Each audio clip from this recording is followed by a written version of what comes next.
Donc, tous présents, puis Marion, donc c'est moi qui vais animer donc cette formation aujourd'hui, donc une formation qui s'intitule «Comment se faire connaître grâce aux relations presse». Alors, expliquer qui je suis. Moi, je travaille au sein de l'agence, Edicio, donc en tant que chargée de communication et marketing. Edicio, c'est une agence de communication qui va surtout être spécialisée, relations presse. Elle a été créée en 2009 par mon directeur Gauthier Girard et on est installé à Saint-Léger-sous-Cholet. Donc je précise parce que je ne pense pas que tout le monde connaisse cette ville. C'est à côté de Cholet et Cholet, c'est dans les Pays de la Loire, entre Nantes et Angers. Au sein d'Edition, on va avoir différents services, mais le service principal, c'est Relations.pro. C'est une agence qui est 100% digitale, donc c'est vrai qu'on fonctionne que par email, par interface, par téléphone avec nos clients et les journalistes. Donc le fait de ne freiner de faire que du digital, ça nous permet aussi de pouvoir proposer des prix qui sont un peu plus intéressants, de pouvoir s'adresser un peu plus facilement, donc aux CPE entrepreneurs. Voilà, donc là, c'est simplement pour introduire un petit peu la formation, vous expliquer donc dans quelle agence je travaille, mais l'idée de cette formation, c'est vraiment expliquer les relations presse d'une manière générale, les différents donc, fondamentaux, quels sont les objectifs, quels sont les médias, comment commence une campagne de relations presse. En fait, l'idée là, de cette formation, c'est vraiment de vous aider à gérer vos campagnes de relations presse, passer par alors, moi, là, je vais beaucoup parler au cours de la formation. Si jamais vous avez des questions, il ne faut pas hésiter à m'interrompre. L'idée, c'est que ce soit dynamique, que vous puissiez aussi échanger avec moi. Je vais faire un point à la fin de chaque grande partie. Au total, il y a environ 3 grandes parties. Donc, je fais un point de ces grandes parties. Mais même si vous avez des questions, par exemple, si on est sur une slide, n'hésitez pas à rallumer votre micro, à me couper la parole. Je pense que votre question, dans tous les cas, c'est tout le monde, donc il ne faut vraiment pas hésiter. Alors, tout d'abord, première partie, donc les fondamentaux. On va s'intéresser donc aux objectifs quand on met une campagne de relations presse. On va chercher à développer la notoriété, la visibilité et également la réputation donc, de notre société. Aussi chercher à améliorer donc, notre référencement grâce donc au communiqué de presse. En fait, dans le communiqué de presse qu'on va préparer, on va mettre donc, des liens directs vers notre site internet. Et l'objectif d'une campagne de relations presse, c'est d'obtenir différents articles web sur différents sites internet des médias, avec toujours un lien direct vers notre site internet pour vraiment améliorer notre visibilité sur le web, donc pour améliorer notre référencement naturel, tout simplement. Et l'objectif principal, c'est également de développer donc, votre business, de vous aider à avoir donc, plus de contacts entrants, de générer plus de commandes, etc. Donc, voilà un petit peu pour la partie objectif. On intéresse maintenant aux activités. Je reviendrai juste après sur les 3 grandes typologies de médias qui existent en relations presse. Déjà, donc, en termes de médias, on peut trouver des magazines, des sites internet, des radios, des télévisions. Vous pouvez être en contact avec différentes personnes qui travaillent au sein de ces médias, comme des rédacteurs en chef, des journalistes, des blogueurs, des influenceurs, mais on a également des agences. En fait, des agences comme des boîtes de production, des agences d'actualité ou des agences de contenu. En fait, soit les médias vont avoir directement leur propre agence en interne, comme les boîtes de production, par exemple, ou soit des plus petits médias vont devoir faire appel à des agences externes, par exemple, pour réaliser un reportage sur vous. Là, c'est vraiment, vous explique seulement les médias, mais comme une entreprise en fait qui peut avoir directement son service communication et d'autres, plus petites entreprises ne vont pas avoir, de service communication, donc devoir faire appel à une agence, externe pour les aider à réaliser leur communication. Donc c'est un petit peu le même fonctionnement pour, les médias et on a également les collectivités, donc au travers, donc des relais. Donc les collectivités, bien sûr, ça va être, plutôt dans le cadre d'un ciblage local. En relation presse, donc nous, on fonctionne comme ça et on conseille vraiment donc, pour vous, alors même si vous, dans un premier temps, je pense que ce sera plutôt, un ciblage au niveau local, mais sinon, de manière générale, on conseille de faire un ciblage au niveau national et au niveau local. On conseille à chaque fois de faire un ciblage donc national, au niveau de la presse généraliste, donc plutôt, cibler par exemple des journaux, tels que Le Monde, Le Figaro, mais également, des chaînes de radio comme, RTL ou Europe 1, qui vont être entre guillemets, «connues de tous», donc qui vont vraiment vous apporter une visibilité nationale, vraiment traiter donc, tout type de sujet. Mais on va également donc, pouvoir vous conseiller de faire un ciblage au niveau national, mais pas au niveau de spécialisé. Donc là, on va plutôt, cibler par exemple des magazines, spécialisés, des émissions de radio ou de télévision qui vont être vraiment, adaptées, spécialisées en fonction de secteur d'activité. Et on fait aussi un ciblage donc local.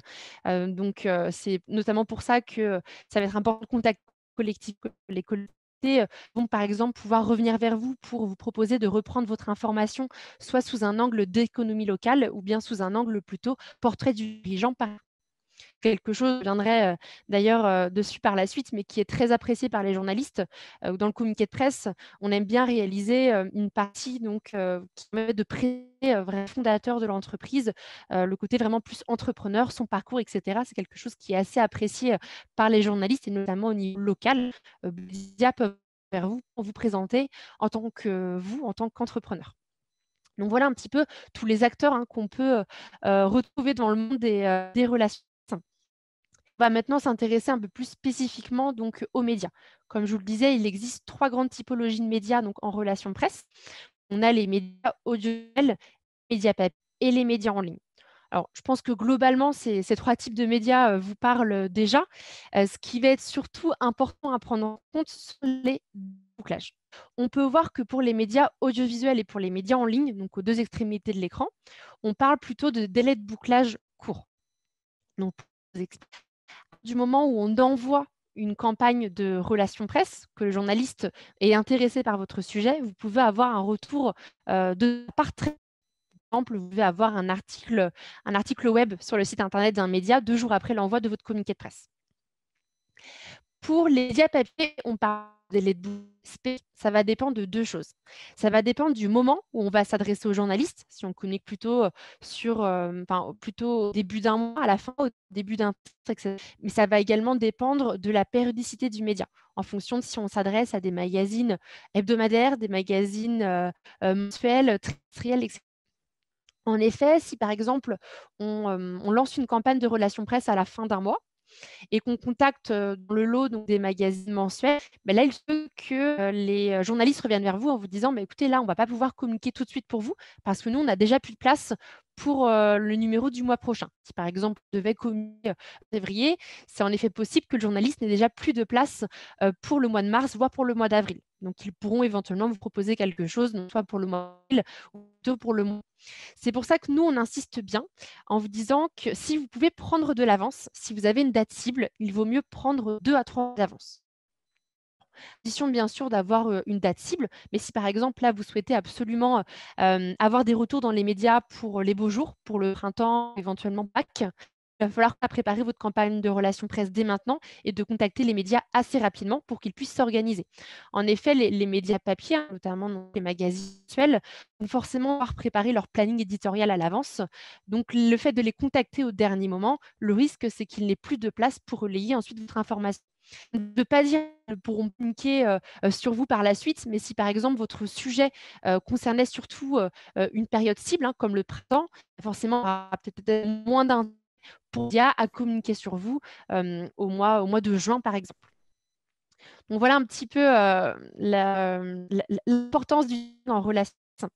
Alors moi, je vous ai réalisé un petit tableau justement pour vous donner la date de lancement idéale de la campagne en fonction de votre date cible. Vous voyez, je vous parle du camp des beaux jours, de Pâques. Donc là, on est au mois d'avril. En fait, on va pouvoir commencer, nous, dès maintenant, à préparer donc les campagnes, pour cibler, les bourgs, le printemps, Pâques. Donc là, ce tableau-là vous donnera aussi une idée, hein, pour, la suite, pour savoir quand est-ce qu'ils vont lancer cette de relations et cetera. Après, tout le monde n'a pas forcément de date cible à respecter. Ça peut aussi, dépendre vraiment de votre activité, hein. Vous savez, vous, quel marche le mieux, au moment il est plus opportun d'envoyer votre campagne de relations presse. Mais là, déjà, ça vous donne un petit peu, une idée assez générale sur la date de lancement idéale, d'une campagne en fonction d'une date.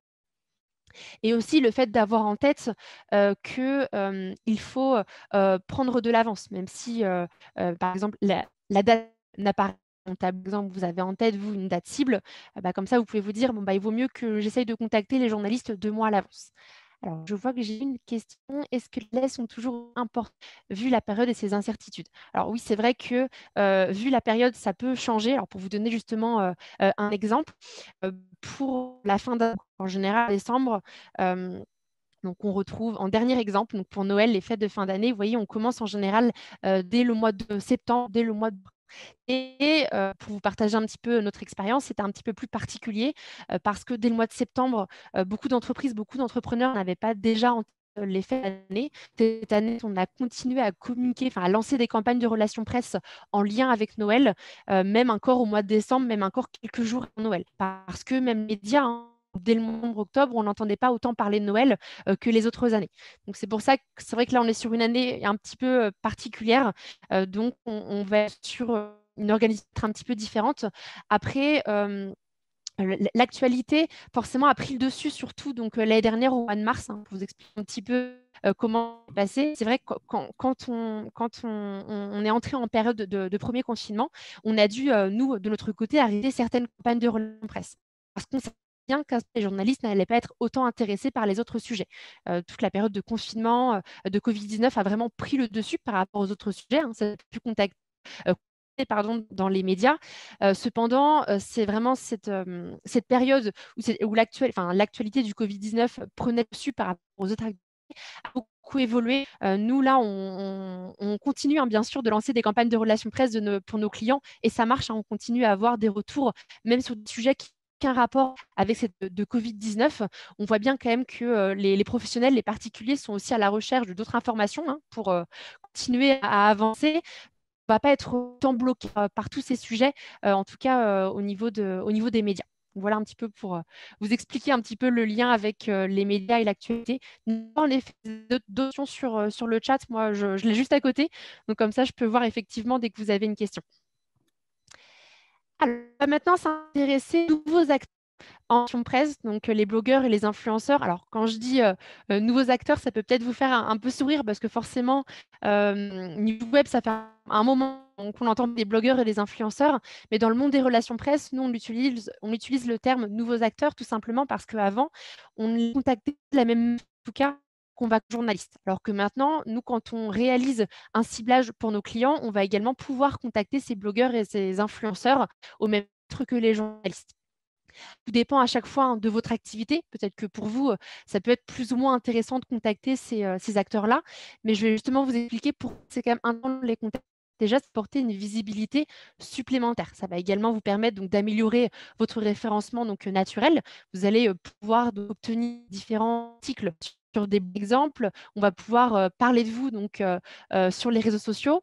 Vous allez également pouvoir avoir donc, plus d'avis positifs vous concernant, des donc tout ça, ça va vraiment vous permettre d'améliorer votre e-réputation.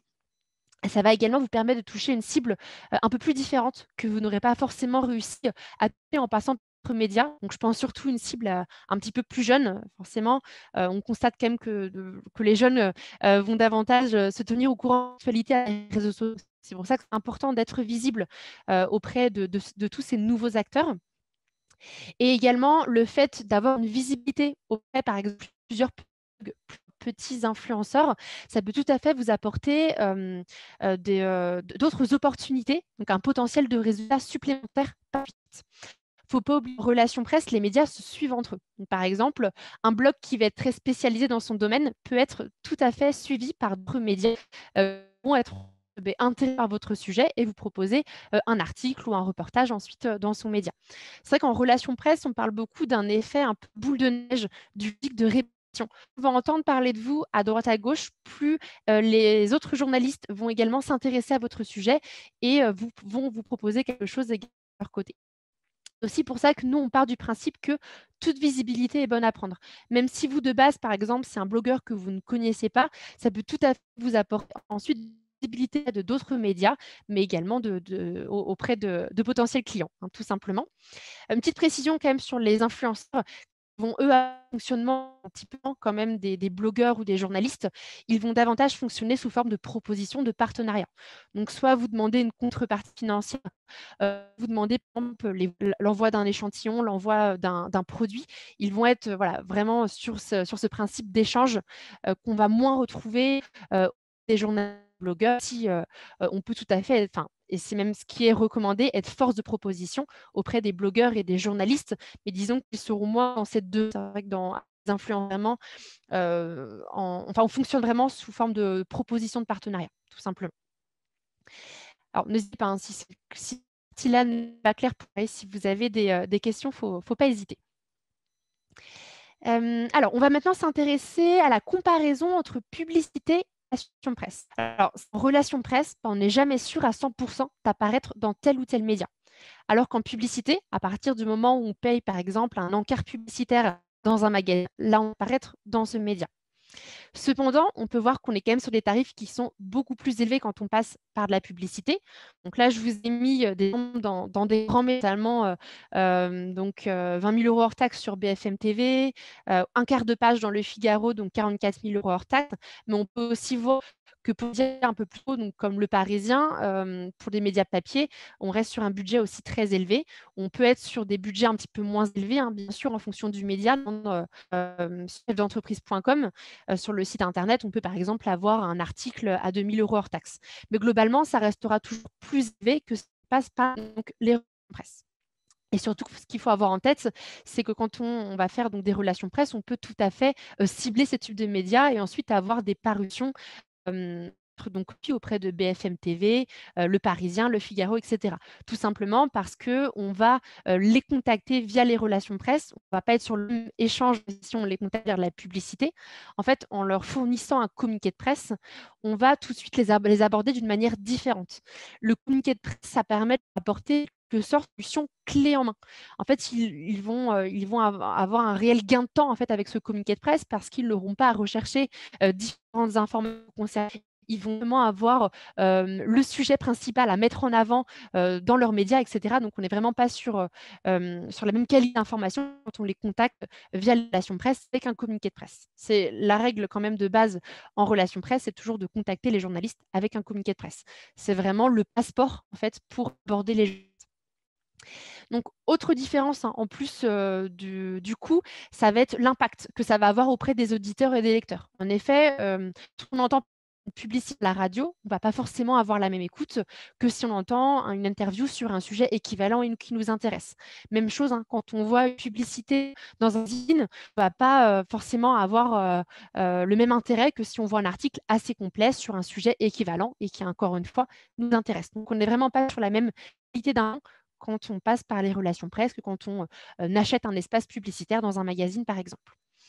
Autre point important en relation presse, on est vraiment sur une logique d'information et non sur une logique commerciale. Donc, quand on va contacter les journalistes, les retours attendus, ce ne sont pas des propositions commerciales. Les journalistes ne vont demander une contrepartie pour apparaître au sein de leurs médias.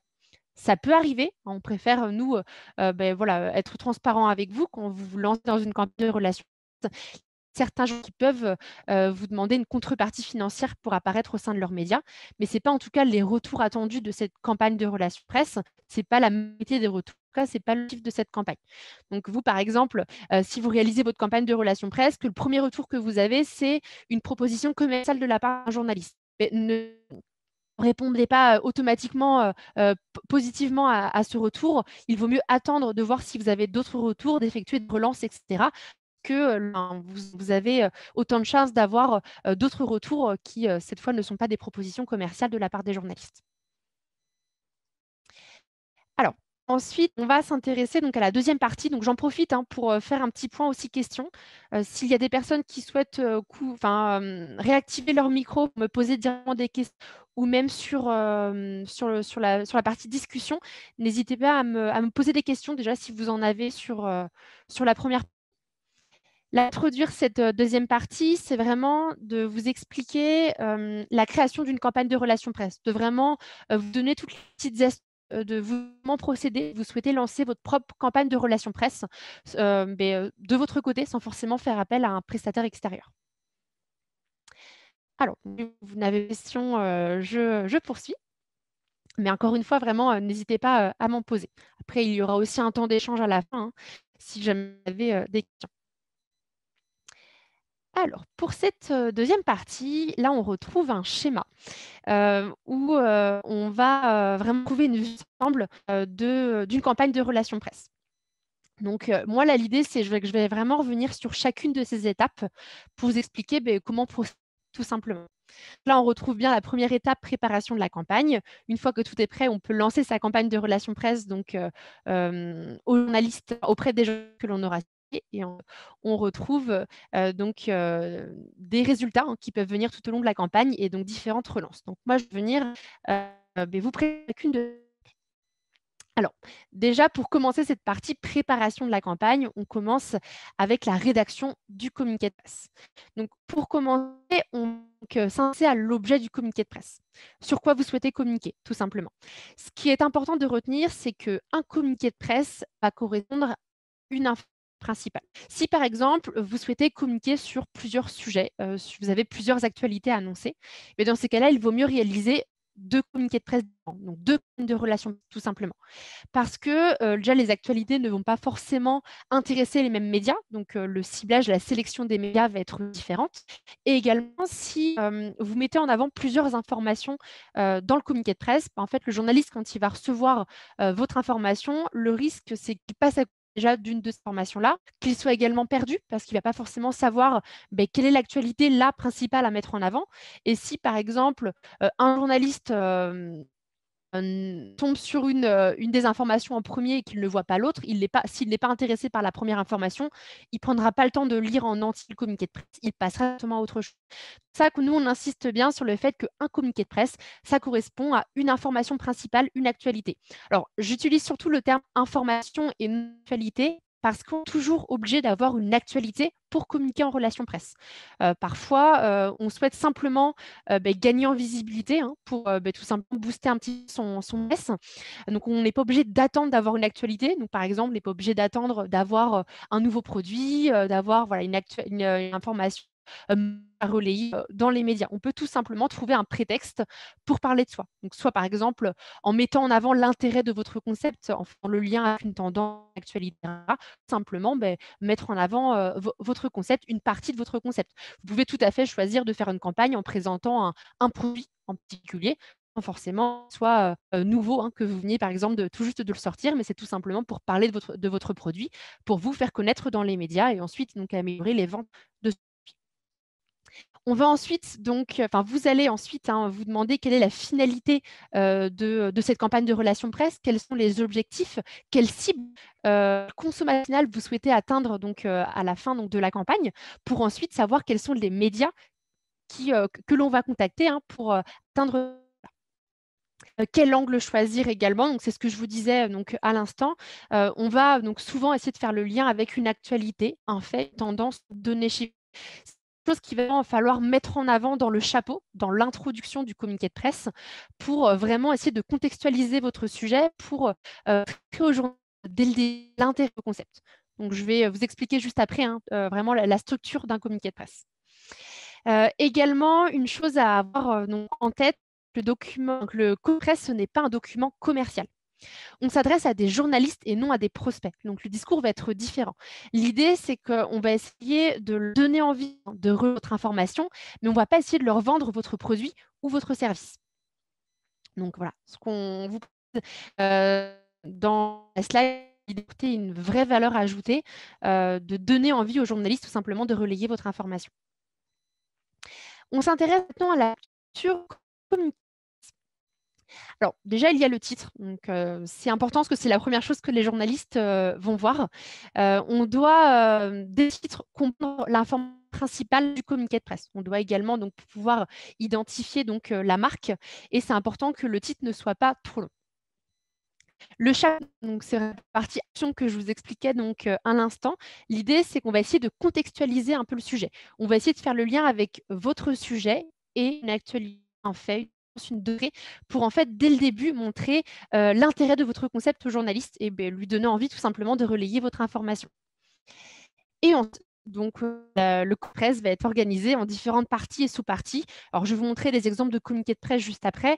Après, on ne va pas avoir de partie prédéfinie parce que tout dépend à chaque fois de votre sujet. C'est vous, en fait, qui allez vraiment structurer votre information. C'est important, hein, de réaliser différentes parties parce qu'en fonction du média, ne va pas forcément être intéressé par la même partie en priorité. On a également une partie à propos dans le communiqué de presse qui permet de vous présenter en tant que fondateur, en tant qu'entrepreneur, comme je vous le disais tout à l'heure. C'est quelque chose qui est très apprécié par les médias. Certains vont vraiment vous présenter en tant que vous, entrepreneur, à présenter votre parcours, etc. Donc, le fait de vous présenter, ça permet aussi un petit peu d'organiser. Ensuite, on va mettre donc une partie en savoir plus avec donc les liens vers votre site, vos réseaux sociaux. Et vous allez également vous créer donc une partie qui s'appelle Contact. Là, vous allez directement mettre votre nom, également votre adresse email et votre numéro de téléphone. Alors attention, c'est important que ces coordonnées soient consultées régulièrement. En fait, la personne que vous allez mettre en contact presse, le numéro de téléphone et l'adresse mail, c'est important de les consulter tous les jours. Alors, je reviendrai dessus par la suite. Fait nous conseille, c'est d'être très réactif, d'être très disponible au cours d'une campagne de relations presse. Parce que si on met trop de temps parfois pour répondre à un journaliste, que le journaliste, enfin, que la proposition du journaliste soit ensuite obsolète et qu'on passe à côté d'une éventuelle parution. Voilà, c'est important que la presse soit disponible. Dernier conseil pour le communiqué de presse.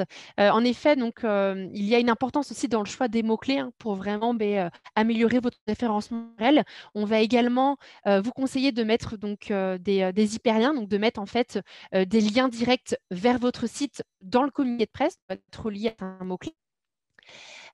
Également, on va donc vous conseiller de mettre un maximum de visuels, un maximum de citations, de témoignages clients, etc.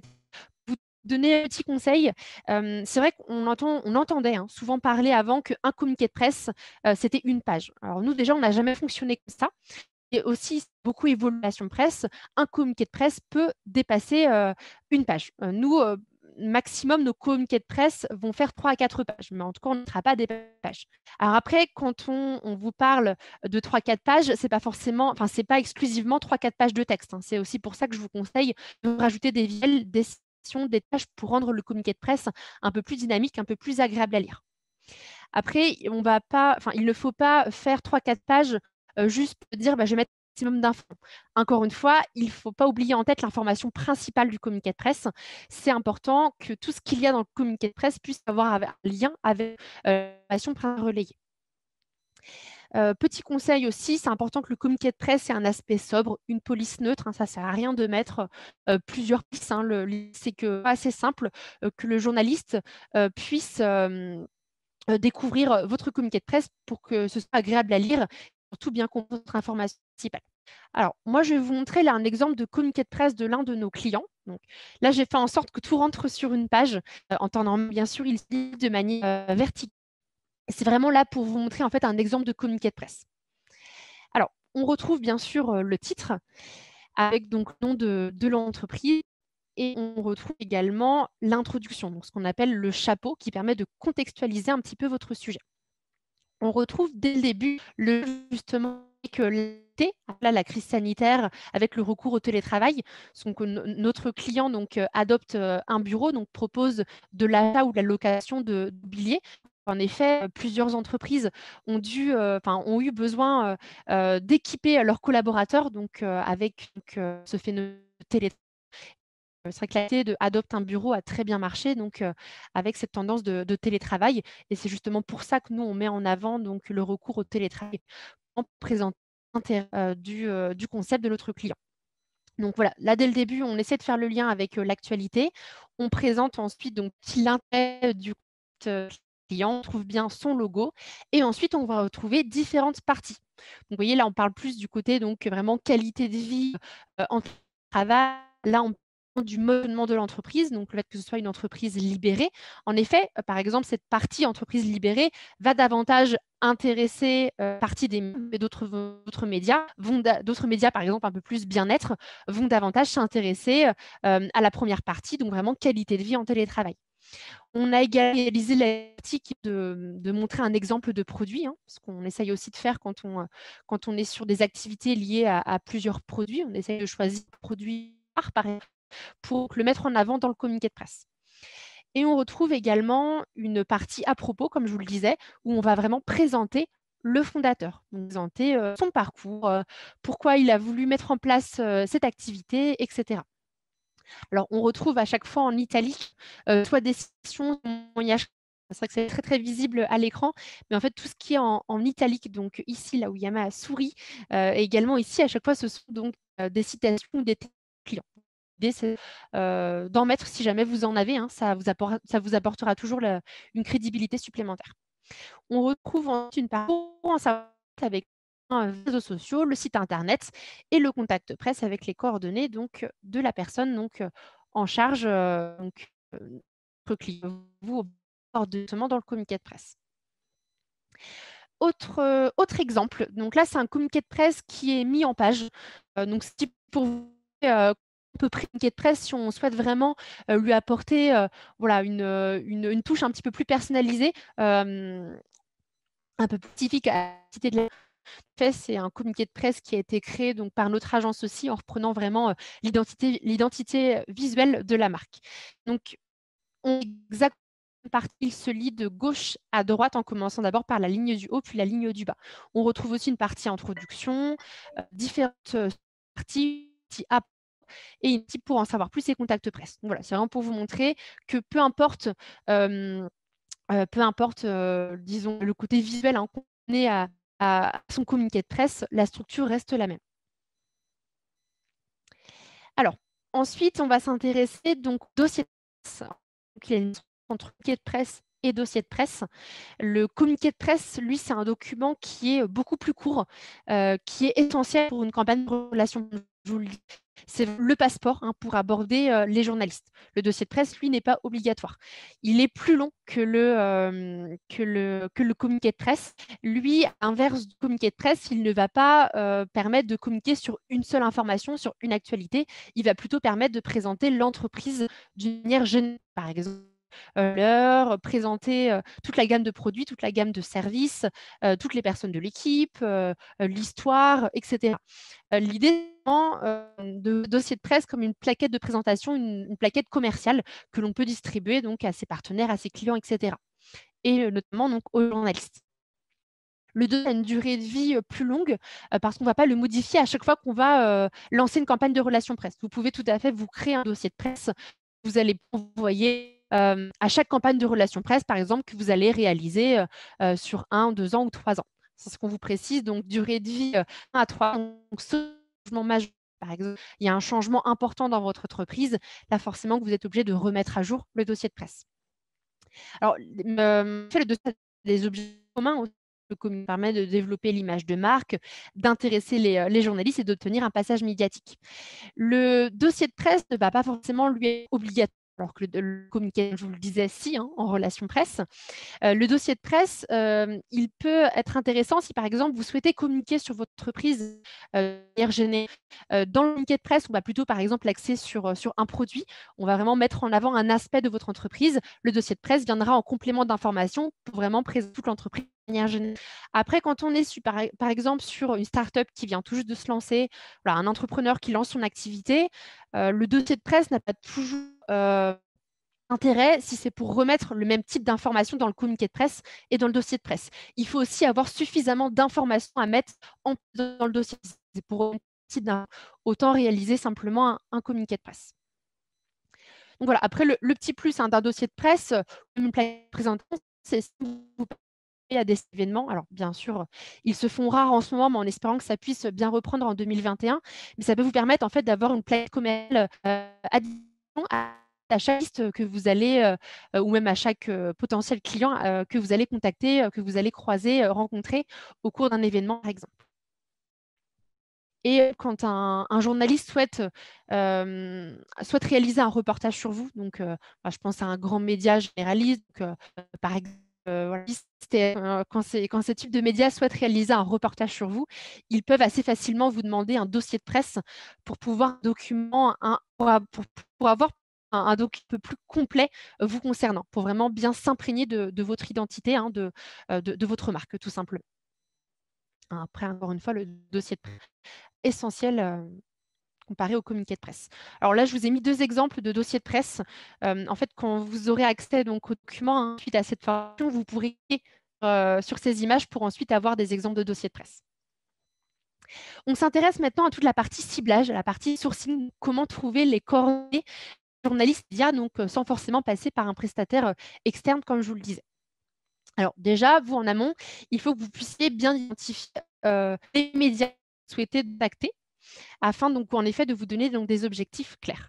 Alors vous pouvez par exemple pour vous renseigner sur les différents médias qui existent concernant tel secteur, vous avez sur certains sites internet. Moi je vous en ai mis un en exemple, Via Presse, qui permet en fait de présenter donc différents médias en fonction du secteur d'activité.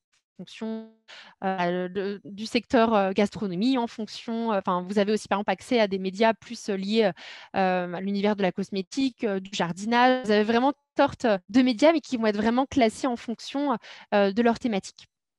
Donc, ça pourra déjà vous donner un petit peu une ordre d'idée, savoir ce qui existe en médias, ce qui est pas évident de savoir, de connaître tous les noms, tous les médias qui existent. Alors après, vous pouvez faire des recherches sur Internet, par exemple, taper un clé, aller dans l'actualité de Google et repérer tous les médias qui vont mettre en avant donc ce mot-clé, qui vont parler en fait tout simplement de ce mot. De toute façon, celle que j'ai là par la suite, ça va être vraiment un travail de recherche, notamment sur Google, parce qu'il faut construire sa première base de données. Ça demande du temps, c'est vraiment une démarche de prospection. On va au fur et à mesure enrichir sa base de données, mais ça va surtout passer donc par Google et par les différents sites internet des médias. Je vous le disais, le communiqué de presse, enfin, on ne va pas contacter en relation presse les journalistes sans communiqué de presse. C'est vraiment un passeport pour aborder les journalistes. Et ensuite, donc, on conseille de créer un document Excel ou un Google Sheets pour vraiment vous organiser un petit peu dans votre campagne de relations presse. Là, ça va vous permettre de noter tous les que vous souhaitez écouter, de noter au fur et à mesure les coordonnées que vous avez pu trouver pour tel ou tel média. Vous notez quels sont les médias que vous avez contactés, si le média est revenu vers vous, à quel vous propose un article, un reportage, etc. Ça vous permet vraiment de bien vous organiser et d'avoir, vous, une trace écrite de tout ce que vous avez pu échanger aussi avec les journalistes. Donc, c'est très important de préparer un document Excel ou Google Sheets parce qu'après, on peut vite être perdu. Quand on a beaucoup de retours de la part des journalistes, on peut confondre les médias, etc. Et ça, c'est quelque chose qu'il faut éviter quand on s'adresse à un média, quand on s'adresse à un journaliste, de ne pas utiliser le bon nom de média, etc. Donc, c'est pour ça que c'est important de bien s'organiser qu'un document à côté. Alors, pour justement vous donner quelques astuces pour trouver les coordonnées des journalistes, déjà pour les supports papier et supports donc, digitaux, vous pouvez vraiment essayer de repérer, voir s'il n'y a pas une page donc, contributeur ou directement une page équipe. Donc là, sur le site internet média, par exemple, de repérer s'il y a, par exemple, des noms de personnes qui travaillent au sein de tel ou tel média, de voir s'il y a des coordonnées téléphoniques, des emails, etc. Si on trouve, par exemple, simplement des noms de journalistes et qu'on n'a pas directement leurs coordonnées, en fait, ce qu'on fait, c'est qu'on va noter donc tous les noms des journalistes qu'on a trouvés et ensuite, on va faire une autre recherche, cette fois sur Google, et on va les googliser. Et en fait, on va chercher individuellement les coordonnées des journalistes sur Internet. Les coordonnées donc téléphoniques, email, mais également leur compte LinkedIn et Twitter. C'est également une belle façon de contacter les journalistes. Les agences en presse, on contacte également les journalistes via leur compte LinkedIn et Twitter, et c'est quelque chose qui marche très bien. Voilà. Alors, idéal d'avoir un maximum d'informations. Donc, si vous avez leurs coordonnées téléphoniques et email et leur compte LinkedIn et Twitter, c'est encore mieux. Ça vous permettra vraiment de les contacter de plusieurs manières. Pour les radios et télévisions, là, vous allez donc pareil vous renseigner, savoir sur quel type, dans quel type d'émission vous souhaiteriez apparaître.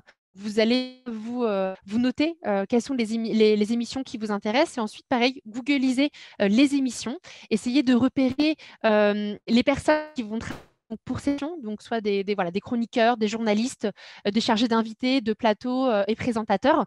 Et dès qu'en fait, vous avez le moindre contact, téléphonique, compte LinkedIn et Twitter, pareil, vous allez pouvoir les contacter de cette manière-là. Donc là, l'idée à chaque fois, c'est vraiment de compléter votre tableau. Dès que vous trouvez un nom de liste, vous trouvez ses coordonnées, vous complétez le tableau, etc. Comme ça, vous le faites vraiment au fur et à mesure. Donc voilà un petit peu pour vous donner une astuce, à savoir trouver le nom des médias, de vraiment d'abord passer donc, par les médias, d'essayer de trouver un maximum d'informations directement sur leur site internet, sur leur papier. C'est vraiment trouver ces informations-là et ensuite de faire vos propres recherches et de compléter au fur et à mesure votre information. Alors, vous me demandez plus LinkedIn ou Twitter. On conseille de faire les deux, tout simplement. Nous, c'est ce qu'on fait en fait au sein de notre agence. Donc, si par exemple, vous avez le contact LinkedIn et Twitter, rien ne vous empêche de contacter ce jour sur son compte LinkedIn, mais également sur son compte Twitter. Parce qu'on ne peut pas savoir à l'avance si tel ou tel journaliste va davantage, lui, être présent sur son compte LinkedIn, ou davantage présent sur son compte Twitter. Après, c'est quelque chose que vous allez pouvoir vous noter dans le document. Si, par exemple, un journaliste réagit plutôt sur son compte LinkedIn, vous pourrez le noter éventuellement pour votre campagne en mettant, lui, il réagit plutôt via LinkedIn. Lui, il réagit plutôt par téléphone. Donc, c'est bien de le contacter par téléphone. Vous allez vous rendre compte au fur et à mesure que les journalistes ont des préférences. Ils préfèrent contacter par tel moyen, etc. Donc, si vous avez les deux coordonnées, moi, je vous conseille de faire LinkedIn et Twitter. Bon, je profite pour faire un petit point question. Donc, j'espère qu'Antonin, j'ai pu répondre donc, à votre question. Maxime, faut-il relancer les journalistes qui ont répondu à la dernière demande? Alors, tout à fait. Justement, je vais y venir. En effet, certains journalistes, même grande partie ne vont pas vraiment réagir lors du premier envoi. En effet, parce qu'ils vont avoir d'autres actualités à traiter, parce qu'ils ont reçu beaucoup d'emails en même temps qui peuvent à côté de votre information. Ça ne veut pas dire qu'ils ne sont pas intéressés par votre sujet. Ça veut simplement dire qu'à ce moment-là, ils n'ont pas vu votre information ou qu'une autre actualité a pris le dessus. C'est pour ça qu'il va être important de relancer les journalistes. Donc, la partie relance arrive juste après. Donc, je vais pouvoir, en effet, vous expliquer cette partie. Vous n'hésiterez pas à reposer des questions si jamais je n'ai pas bien répondu à votre question. Mathilde, pourriez-vous nous dire comment on les aborde le type d'âge, on envoie directement le communiqué de presse avec notre message. Alors là, pareil, ça va y venir, mais vous avez bien fait de me demander. En fait, juste après, je vais vous montrer comment stocker un email. Parce que quand on envoie le communiqué de presse, on ne l'envoie pas comme ça. On envoie d'abord un email et c'est important également de préparer son email. Donc, je vais vous montrer comment stocker l'email et surtout, je vais vous montrer un exemple d'email que nous, on a préparé pour l'un de nos clients. Donc voilà. Autre question de Mathilde, si j'ai bien compris, les contacts par tous les moyens, mail, téléphone, Facebook, Twitter en même temps, car cela fait un peu harcèlement. Alors, pareil, là, je vais pouvoir répondre à une question. Slide d'après. Voilà. Alors là, on a quelques conseils. En effet, pour contacter les journalistes, nous, on vous conseille tout d'abord d'avoir un contact soit par email ou soit par message via les réseaux sociaux, plutôt que de les contacter d'abord par téléphone. Tout simplement, c'est comme ça par téléphone, vous allez pouvoir vous appuyer sur un message en leur disant en fait, je vous ai déjà contacté, vous pouvez retrouver mon communiqué de presse par email, votre compte Twitter, LinkedIn, contacté par message à tel moment, etc. Vous allez vraiment pouvoir vous appuyer sur un message. Donc, il aura une trace écrite de votre contact. Par exemple, vous avez en effet trouvé son mail et ensuite leur compte Twitter et LinkedIn. Moi, je vous conseille d'abord soit fonctionner par mail ou soit par réseaux sociaux, tout à fait envoyer un message à LinkedIn et Twitter en même temps. Après, si vous avez déjà son contact par email, envoyez d'abord votre campagne mail, attendez quelques jours. Si le journaliste ne réagit pas, essayez de le contacter sur Twitter et sur LinkedIn. Pour vous expliquer, nous, comment on fonctionne, alors, je vous ai ensuite des relances, mais pour une campagne de relations presse, nous, au total, on va faire 3 envois par email. En fait, on fait un premier envoi, on attend faire ensuite un deuxième envoi par email et ensuite on attend encore un mois pour faire un autre envoi. Donc, on laisse environ un mois d'intervalle entre chaque. Donc, nous, le principe de relations presse dure 3 mois au total. Après, en fonction de votre timing, en fonction de l'actualité, vous pouvez tout à fait réduire le délai d'envoi en chaque email. Parce que ça ne sert à rien si c'est vraiment un sujet d'actualité, un sujet assez urgent où on sait que ça va intéresser maintenant. Attends un mois, le risque, c'est que l'actualité soit ensuite obsolète et que ça intéresse moins les médias. Donc, dans ces cas-là, on peut tout à fait faire un envoi d'email tous les 1 jour. Et faire son petit essai encore plus sur le long terme, les envois. Si par exemple, vous êtes surchargé par votre activité, vous savez très bien que vous n'aurez pas le temps de réagir aux envois autour des journalistes. Comme je vous le disais, c'est important d'être disponible, d'être réactif au cours de la campagne. Donc, dans ces cas-là, vous pouvez tout à fait se dire, en fait, non, je vais plutôt attendre 2 mois pour relancer les gens sur ce sujet. Voilà, donc les délais d'envoi vraiment à adapter, mais sinon d'une manière générale, nous on fait donc soit 15 jours si c'est assez urgent, donc 15 jours ça peut être aussi une semaine si c'est vraiment vraiment très urgent, si c'est en fonction de l'actualité, mais sinon ça va être tous les 1 mois. simplement, ça va permettre de contacter les journalistes à des moments différents, à des périodes différentes. Le fait que si on le contacte lors donc, du premier mois, et pas parce qu'il devait traiter une autre actualité, on se dit que le mois prochain, cette actualité sera peut-être passée et qu'il pourra davantage réagir à votre sujet. Et les relances sont très importantes en relation presse. Donc ça fera partie des slides tout à l'heure. Je vous expliquerai vraiment comment faire les relances, etc. Mais c'est vrai que dans un premier temps, il vaut mieux fonctionner d'abord par un message par ou sur les réseaux sociaux.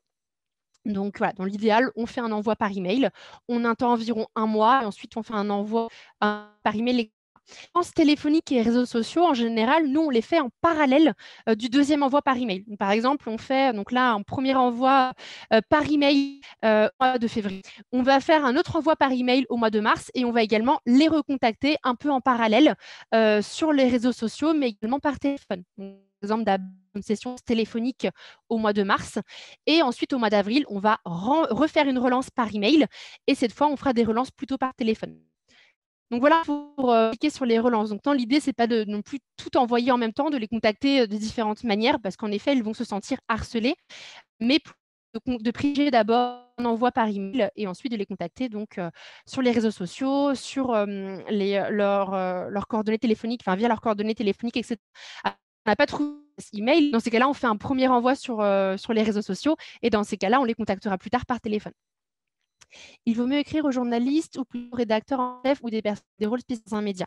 Alors, en fait, dans l'idéal, dès que vous avez trouvé les coordonnées, que ce soit d'un rédacteur en chef, d'un journaliste, pas en fait envoyer votre sujet à un maximum de personnes.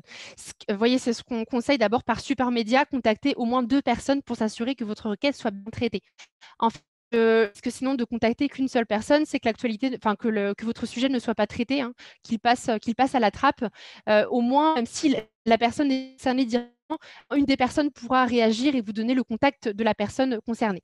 Après, si c'est écrit vraiment précisément sur Internet que cette journaliste ce auteur en chef va traiter plutôt de tel sujet et que ce sujet ne concerne pas du tout votre activité, même si ce journaliste appartient à un média qui intéresse, ne contactez le sujet, le risque c'est que vous soyez blacklisté ensuite par le média et que le journaliste ne vous réponde même pas. Il faut quand même qu'il y ait un journaliste qui soit voilà, qui sait que vous intéresse, ou soit un journaliste plutôt généraliste, un rédacteur en chef qui s'occupe de plusieurs sujets. Mais n'hésitez pas, hein, si vous avez plusieurs contacts, envoyez votre campagne de relations presse, aussi bien à un journaliste, à un rédacteur en chef. Disons que tous les contacts vont être bons à prendre et ces personnes-là pourront ensuite vous vers les personnes plus à par exemple. Alors, il vaut mieux écrire aux... Oui, bon, du coup, c'est bon, j'ai répondu à la question. Vous avez un exemple de tableau que nous, en fait, on donne à nos clients pour vraiment vous organiser pour le suivi de vos résultats. Donc, c'est un petit peu ce que je vous dis, de un Excel ou un Google Sheets en notant, par exemple, les noms du journaliste, le média auquel ils appartiennent, le type de média, téléphone, etc. La prise du contact, hein, à quel moment vous avez pris contact avec le journaliste, à quel moment le journaliste est revenu vers vous, ce qui vous pose, quel est le délai, etc. L'idée, c'est vraiment de tout noter. Donc là, c'est simplement un exemple de tableau. Vous pouvez bien sûr l'organiser comme vous le souhaitez, mais nous, on espérait qu'elle fonctionnait bien parce que c'est quelque chose que nos clients vont pouvoir se créer de leur côté, enfin reprendre de leur côté, qui vont pouvoir les au futur. Donc vous, ça peut aussi donc très bien marcher de votre côté. L'email. En effet, on ne contacte pas les... vous pourrez vous envoyer tout à fait. Donc, en effet, vous aurez en fait accès également à ce tableau dans le support qu'on pourra donc vous partager à la fin. En effet, on n'envoie pas le communiqué de presse sans email. On ne va pas simplement envoyer comme ça le communiqué de presse aux journalistes. L'idée est également de construire un mail, donc assez structuré, hein. Là, pareil, l'objet de l'email, en fait, il va donc soit correspondre au titre qu'on aura donné au communiqué de presse, soit on le modifie au fur et à mesure. Mais l'idée, c'est que c'est exactement les mêmes règles que le communiqué de presse. C'est important qu'il soit court, qu'on puisse comprendre le message à faire passer, enfin le sujet principal pardon, du communiqué de presse, qu'on puisse retrouver votre marque, etc. Alors, pour peu une astuce. L'objet de l'email, en général, lors du premier envoi, on reprend le titre du communiqué de presse et on va bien sûr le changer pour les relances. Donc ça, je vous l'écrirai juste avec la partie relance. Le corps de l'email également est important. L'idée, c'est vraiment d'expliquer en quelques lignes l'intérêt de vos concepts, pas que ce soit long. Journaliste, sinon on peut vite passer à un autre sujet. Encore une fois, il faut qu'il puisse comprendre l'information principale en quelques lignes. Donc nous, en fait, ce qu'on va faire, c'est qu'on ne va pas forcément prendre le poids du communiqué de presse. On va essayer de sélectionner les meilleurs passages du communiqué de presse. Par exemple, on va sélectionner une phrase qui va permettre de contextualiser un peu le sujet et de faire le lien au sujet et une actualité. Un autre où on va vraiment présenter votre concept, etc. Pareil, je vais vous montrer un exemple juste après. Il y a aussi proposition email. En effet, en relation presse, c'est important d'être force de proposition. C'est vraiment vu comme une formule de politesse. Il ne faut pas oublier qu'on est sur une logique donnant-donnant, sur un échange d'informations. En échange d'un article, il faut qu'également vous soyez prêt à accorder du temps aux journalistes, à quelque chose de... Je vous des exemples de propositions que l'on peut faire juste après. Ensuite, il y a une partie pour en savoir plus avec les liens vers votre site, vos réseaux sociaux et le presse où on trouve donc vos coordonnées. Que proposer aux journalistes? Donc, en fonction de votre activité, en fonction de vos possibilités, voici quelques exemples. Par exemple, aux journalistes de voir des échantillons de produits, des exemplaires de livres. On peut inviter le journaliste à venir tester gratuitement votre service, lui proposer un entretien téléphonique avec le fondateur, par exemple, inviter à venir vous rencontrer lors d'un événement dans vos locaux, etc. Voilà, donc ça, c'est vraiment en fonction de vos possibilités, mais en tout cas, c'est important de faire une proposition. C'est simple, un échange téléphonique, parce que, comme je vous le disais, c'est important d'être force de proposition en échange. Et c'est important que le journaliste sente que vous êtes tout simplement prêt à accorder du temps en échange d'un article, d'un reportage, etc. Alors là, moi, je vous montre un exemple d'email qu'on a pu réaliser donc, pour notre Comae. Donc, là, le communiqué de presse que je vous ai rapidement présenté tout à l'heure, celui qui était mis en page. Donc là, on retrouve bien, alors vous pourrez prendre le temps de relire plus tard, je ne vais pas tout lire, mais quand même pour vous montrer la structure, on retrouve bien une première phrase qui permet tout simplement de faire le lien avec l'actualité. On retrouve ensuite une partie qui permet de présenter le concept de notre client et on retrouve la partie aussi proposition. Donc là, on a une première phrase, seriez-vous plaisir de créer ce nouveau concept? Et donc la proposition concrète, souhaiteriez-vous recevoir un échantillon de shampoing en vue d'un éventuel projet éditorial? Donc, faire parce que notre cliente était d'accord. C'était un souhait aussi de sa part. Après, ce n'est pas parce que vous proposez des produits, vous êtes obligé de proposer des échanges de produits.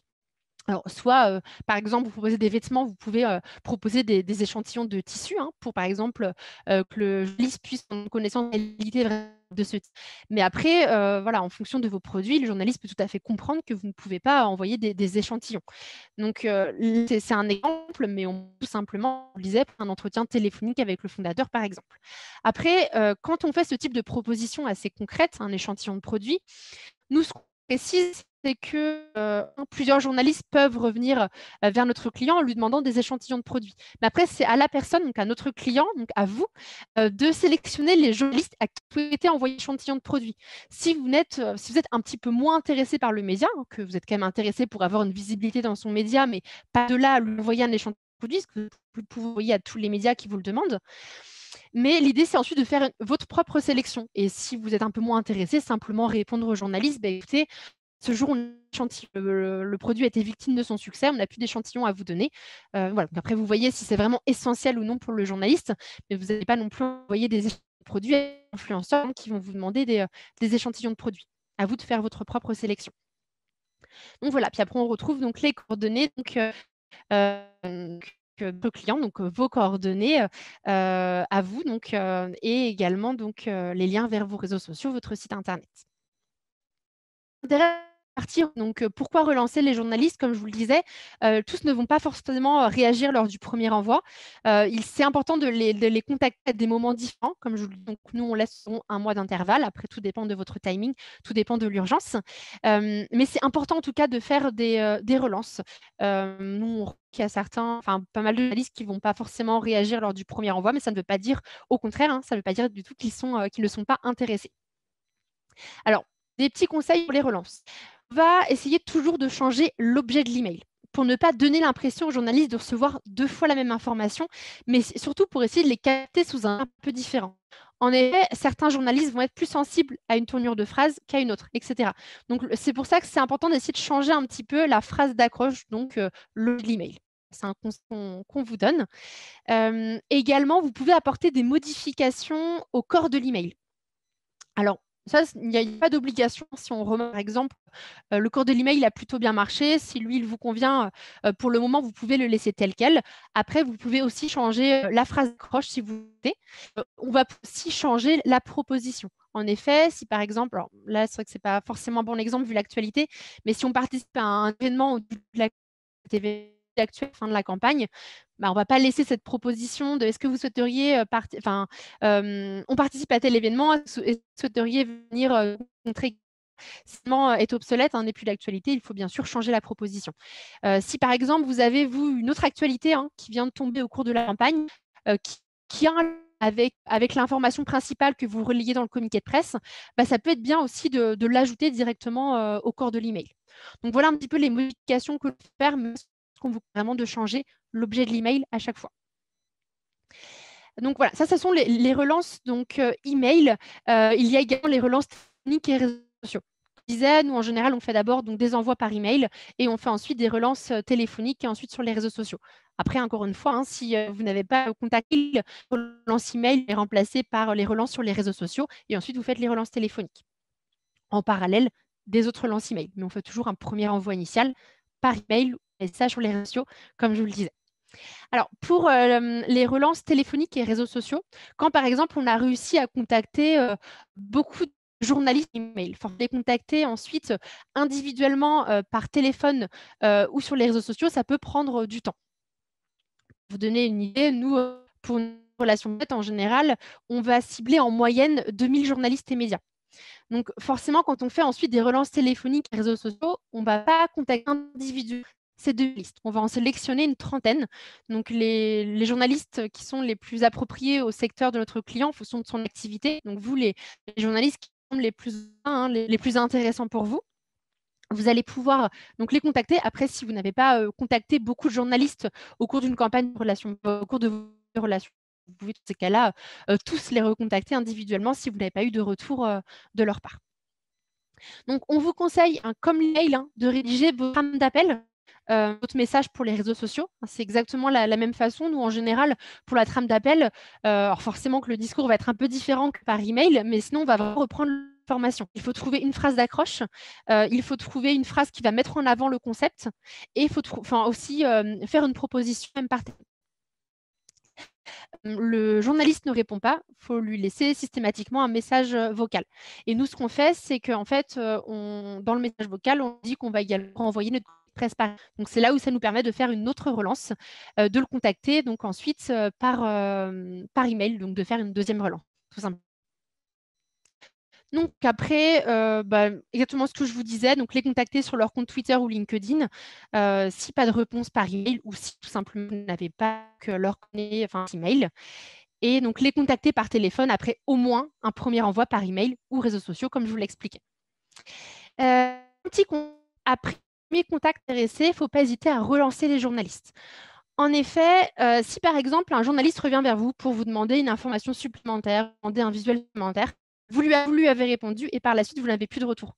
Eh bien, en fait, dans ces cas-là, il ne faut pas hésiter à le relancer. Il ne faut pas avoir peur de les relancer. Alors, sans entrer en effet dans le harcèlement que je disais tout, mais ça reste quand même le fonctionnement des journalistes. Ils reçoivent beaucoup d'emails chaque jour. Donc, quand un journaliste semble intéressé, a pris contact avec vous, il ne faut pas perdre. Il faut pas faire des petites piques rappels et à reprendre contact avec lui. Donc, soit par email, soit les réseaux sociaux, ou soit par téléphone. Donc, ça dépendra de la façon que le journaliste vers vous. Journaliste plutôt venu vers vous par email, par exemple, continuez à le relancer par email parce que ça veut dire qu'il préfère davantage fonctionner comme ça. Sinon, il va appeler par email. Après, s'il ne vous répond vraiment pas au bout de plusieurs relances, rien ne vous empêche ensuite de le contacter, bien sûr, par téléphone. Alors là, en exemple de campagne, je pense que ça peut être bien de vous donner des exemples de retours qu'on a pu nous avoir pour des clients. Alors, j'ai fait aussi prendre bien des clients qui restent des petites structures. De toute façon, globalement, nous, c'est exactement le type de profil qu'on qu'on accompagne, on ne va pas être sur des grandes entreprises, disons, ça peut permettre de vous projeter un peu plus facilement aussi sur les retours. Donc là, on a notre client, par exemple, Piccolo, qui avait donc fait, qui a une campagne de presse là, qui a souhaité lancer donc, une campagne de crowdfunding pour créer donc, des sachets 100% biodégradables. Donc, on a suite à cette relation obtenir donc différents retours pour lui. Et je vous ai mis donc quelques exemples à l'écran, donc tels que BFM TV, France 3, 20 minutes ou Le Dauphiné libéré. Donc voilà, autre exemple, c'est donc Adopte un bureau, le communiqué de presse que je vous ai présenté rapidement tout à l'heure. Donc là, je vous mets quelques exemples de résultats que notre client a pu obtenir, donc des résultats que vous pouvez aussi tout à fait obtenir. Voilà, il y a des raisons votre n'intéresse pas également donc ces médias parce qu'on est bien sûr sur des médias tels que Madines, Le Parisien, qui va aussi s'intéresser un top entrepreneur, mais même des médias tels que France 2 ou TF1 ou Les Échos. En fait, il ne faut pas avoir peur de contacter les médias. On peut réaliser juste un ciblage local pour une première campagne, mais il ne faut pas avoir peur en fait de contacter aussi ces grands médias, parce que nous, on a pas mal de nos clients qui nous disent non, mais je ne pense pas que mon sujet va intéresser un grand média comme celui-ci, etc. Mais en fait, nous, pour toutes nos campagnes de relations presse, on peut toujours prendre un ciblage. On part du principe, comme je vous le disais, que ça a toujours un avantage pour notre client parce que ça peut tout à fait lui apporter une visibilité dans un grand média. On peut être surpris. Ça n'est pas c'est pas tout juste de se lancer que notre activité ne peut pas intéresser un média tel que France 2 ou TF1. Donc voilà, il ne faut pas avoir peur de contacter les journalistes, même si on n'a pas de retour. Là, on les verra plus. Il y a aussi certains médias, notamment des grands médias, qui attendent aussi que vous ayez une certaine notoriété dans le paysage médiatique. En fait, certains vont atteindre retour avant auprès de d'autres médias avant d'éventuellement relayer votre information. On a notamment donc nos clients qui souhaitaient avoir TF1 et en fait qui a réussi à obtenir TF1 au bout de plusieurs campagnes de relations presse et non la première. Quand c'est évident en tête, mais il faut faire preuve de patience, c'est un travail sur le long terme. C'est pour ça que c'est important de réaliser plusieurs campagnes de relations presse pour vraiment rester présent près de la sphère politique. Alors, que je passe à la suite. Donc là, mince, je pense que j'ai cliqué voilà, sur... Hop, j'ai cliqué parce qu'en effet, je vous invite à cliquer sur les parutions, sur les communiqués de presse si vous souhaitez voir tout ça un petit peu plus en détail. Alors là, rapidement, pour vous montrer en fait par quelle action ils sont passés. Alors l'idée, c'est pas de vous présenter nos services. Là, l'idée, on reste sur une formation assez généraliste, globalement les relations presse. Mais par exemple, on était pour le profil de Adopte un bureau, on était sur une action coup de poing. Donc là, notre client avait donc souscrit une action coup de poing au sein de notre agence. Donc en fait, nous, pour l'action coup de poing, c'est vraiment l'action de base chez nous. On va donc à 327 € hors taxe. On va à chaque fois s'occuper de la rédaction du communiqué de presse pour notre client. On va aussi s'occuper de la rédaction de la préparation de mail dans lequel on joint le communiqué de presse. On s'occupe également du ciblage, donc national et local, et on s'occupe également des relances. L'action coup de poing, ce sont que des relances pareilles. On ne fait pas de relances téléphoniques, réseaux sociaux. Là, ce sont dans le pack booster qu'on va le faire. Mais donc, par exemple, Adopte un bureau, ce client avait choisi l'action coup de poing. Et vous voyez, simplement en faisant relance Paris, on peut tout à fait obtenir donc des exemples des résultats tels que je vous ai présentés juste avant. Donc voilà. Je vais passer à la dernière partie de la formation. Là, je vais vous apporter des conseils supplémentaires. Alors, j'en profite pour vous redire qu'il faut hésiter à me poser des questions via le chat, via la discussion. Pareil, n'hésitez pas, si vous préférez fonctionner par oral, n'hésitez pas aussi à activer votre micro et à me... Alors, là, pour cette partie, donc quelques conseils. Déjà, je vais vous préférer qui est important à prendre en compte lors d'une campagne de relations presse. En effet, des facteurs qui peuvent avoir une influence positive ou négative sur votre campagne. Déjà, il y a le pouvoir décision final des journalistes. Comme je vous le disais, ça reste quand même eux qui décident s'ils souhaitent ou non relayer votre information. Mais ce n'est pas, encore une fois, qu'ils ne réagissent pas du premier, qu'ils ne sont pas intéressés, d'où l'importance des relances. Il y a également des facteurs extérieurs qui sont à prendre en compte. Alors, je vous ai mis la météo en exemple, je vais peut-être faire certains, forcément que la météo ne va pas avoir un impact sur toutes les campagnes de relations presse, hein. Si par exemple, une activité ne va pas du tout avoir un lien avec la météo, forcément que ça ne va pas du tout avoir d'impact. Mais si par exemple, on communique plutôt sur une activité extérieure, bah, en fait, là, la météo peut par exemple avoir un impact. Si on dit qu'en effet, sur un sujet qui va plutôt concerner toute la période estivale, si on lance la campagne alors que là, on est sur une grosse pluie, c'est bête, mais c'est vrai que les journalistes vont moins avoir en tête tous ces sujets qui vont tourner autour de la période estivale. Voilà, des petites techniques comme ça, des petites astuces à avoir en tête pour adapter un petit peu ces envois en fonction des facteurs. Alors, un facteur extérieur qui va là, bien sûr, jouer qui peut concerner plusieurs activités, qui peut vraiment avoir un impact sur votre campagne, c'est bien sûr l'actualité. Alors, je vous donnais tout à l'heure l'exemple avec le confinement. En vous expliquant, c'était surtout le premier confinement qui a eu un impact sur certaines campagnes de relations presse de nos clients. Nous, on a toujours continué les envois, si bien sûr, donc l'activité, comme je vous le disais, s'était arrêtée pour notre client. Dans ces cas-là, il valait mieux arrêter les campagnes de relations presse ou attendre quelques semaines pour laisser l'actualité. Donc voilà, il ne faut pas hésiter si vous repérez qu'il y a une actualité qui peut avoir un impact négatif sur votre activité. Vous étiez dit, bah là, je fais un email dès demain. Bah, n'hésitez pas à décaler quand même un petit peu les envois pour laisser passer un petit peu cette actualité. Et à l'inverse, si vous repérez une actualité qui peut avoir un impact positif sur votre campagne, bah en fait, il ne faut pas hésiter à avancer la date d'envoi, de par exemple faire une relance qui n'était pas forcément prévue. En essayant de faire le lien avec l'actualité. En relation presse, il faut rester très à l'écoute de cette actualité. Donc, adapter un petit peu vos relances, vos envois en fonction de cette actualité-là. Voilà sur les facteurs extérieurs, également des facteurs qui vous sont propres. Là, je pense surtout à la qualité de votre site internet, surtout. En effet, quand vous lancez une campagne de relations presse, c'est important que votre site internet soit prêt. Tout simplement parce que vous aurez potentiellement plus de visites de la part des journalistes, mais également de futurs. Donc, si votre site n'est pas bien construit, qu'on ne trouve pas les informations bien présentées, etc., comme tout visiteur, on passera à autre chose.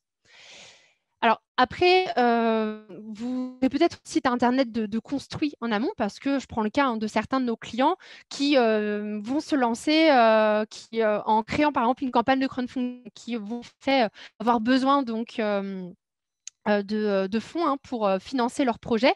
Donc, ils vont faire appel à des fonds participatifs. Donc, dans ces cas, ils n'ont pas forcément eu les moyens avant de construire leur site internet. Mais en fait, ce qui est important, c'est que dans le communiqué de presse, on puisse au moins relayer un communiqué sur une plateforme qui permet de présenter le concept. Donc, par exemple, là, dans le communiqué de presse, au lieu de mettre un lien vers le site internet, on peut tout simplement mettre un lien vers la plateforme Ulule, la plateforme KissKissBankBank, la plateforme de funding, tout simplement, qui permet de présenter donc plus largement votre concept. Après, dans l'idéal, quand vous avez construit votre site, si par exemple vous êtes assez pressé pour une campagne de presse, d'abord terminer la construction de votre site internet et ensuite lancer votre campagne de relations presse. Des fois, on a des clients qui sont très pressés, ils veulent absolument lancer une campagne et nous, on préfère leur en fait, il vaut mieux attendre que votre site soit prêt pour ensuite lancer la campagne de relations presse, tout simplement. Des facteurs qui sont liés aussi à la concurrence. Là, ça peut avoir un impact négatif si, par exemple, vous communiquez vraiment en même temps que l'un de vos concurrents. Donc, certains journalistes vont vous dire, bon, nous, on vient tous de communiquer sur un sujet très similaire, on ne va pas pouvoir faire un article sur vous tout de suite. Mais à l'inverse, ça peut aussi créer un impact positif parce que certains journalistes, en fait, vont recevoir donc deux sujets un peu similaires en même temps, même deux, mais ça peut être plusieurs sujets un peu similaires en même temps, surtout si ça concerne donc l'actualité du moment, une tendance du moment.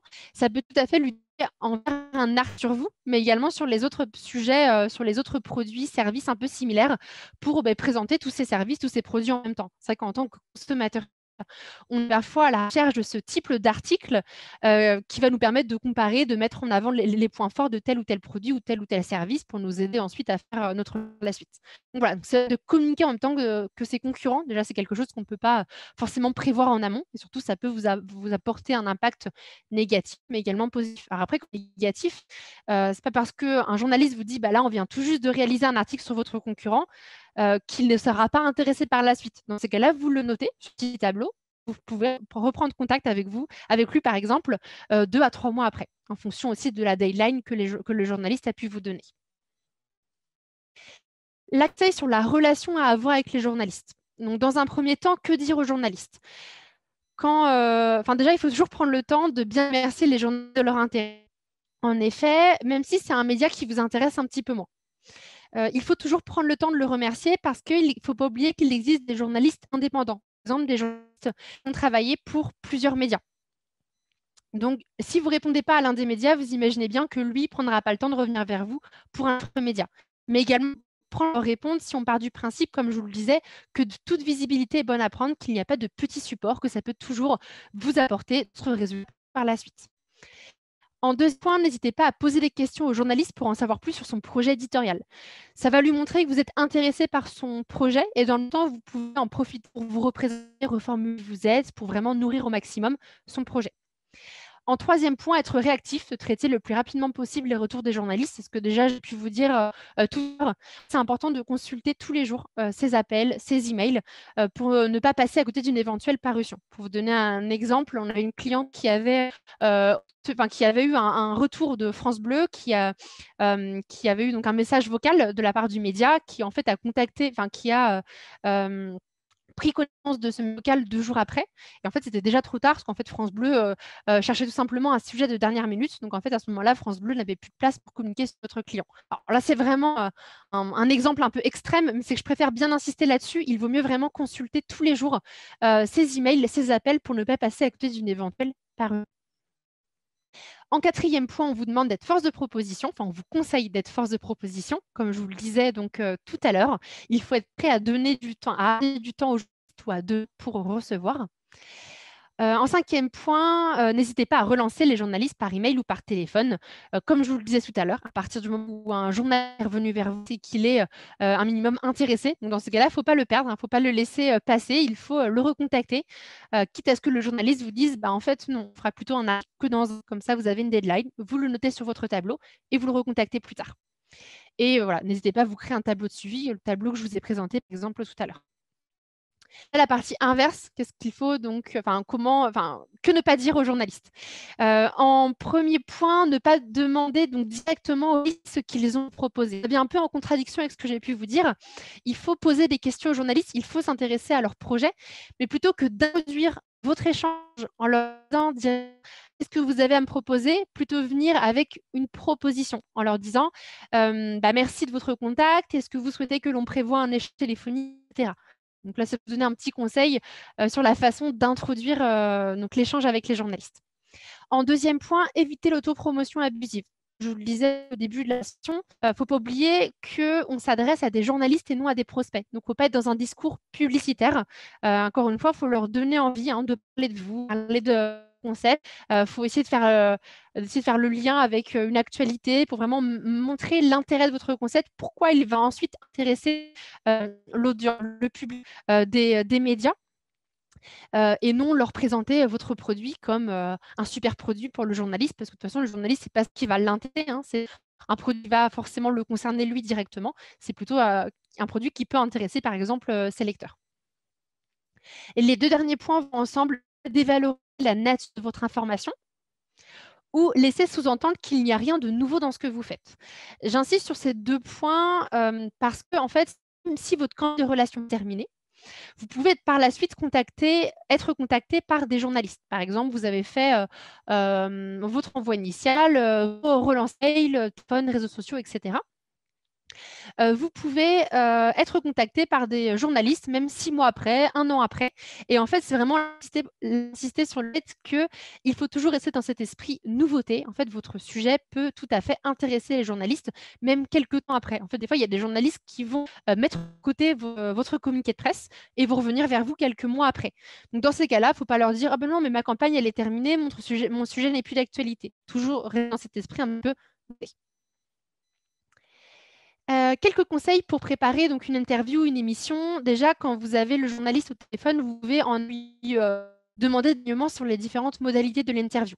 Par exemple, vous pouvez lui demander quels seront les différents invités, quelles seront les questions qu'on va vous poser le jour J, quel temps de pas répondre à des questions. En fait, toutes ces informations-là vont vous permettre de vous préparer en amont. Comme ça, vous pouvez par exemple préparer des arguments pour mettre en avant vos concepts, des formules, etc.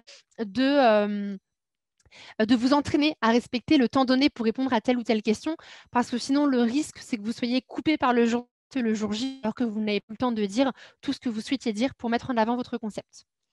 Également, le jour J, il ne faut pas hésiter à rectifier les erreurs du journaliste. Après tout, c'est vous qui êtes expert de votre sujet. Donc, c'est vous qui maîtrisez le mieux votre sujet. Donc, si un journaliste fait une erreur ou n'utilise pas forcément la bonne formule pour présenter votre concept, il faut hésiter à le rectifier.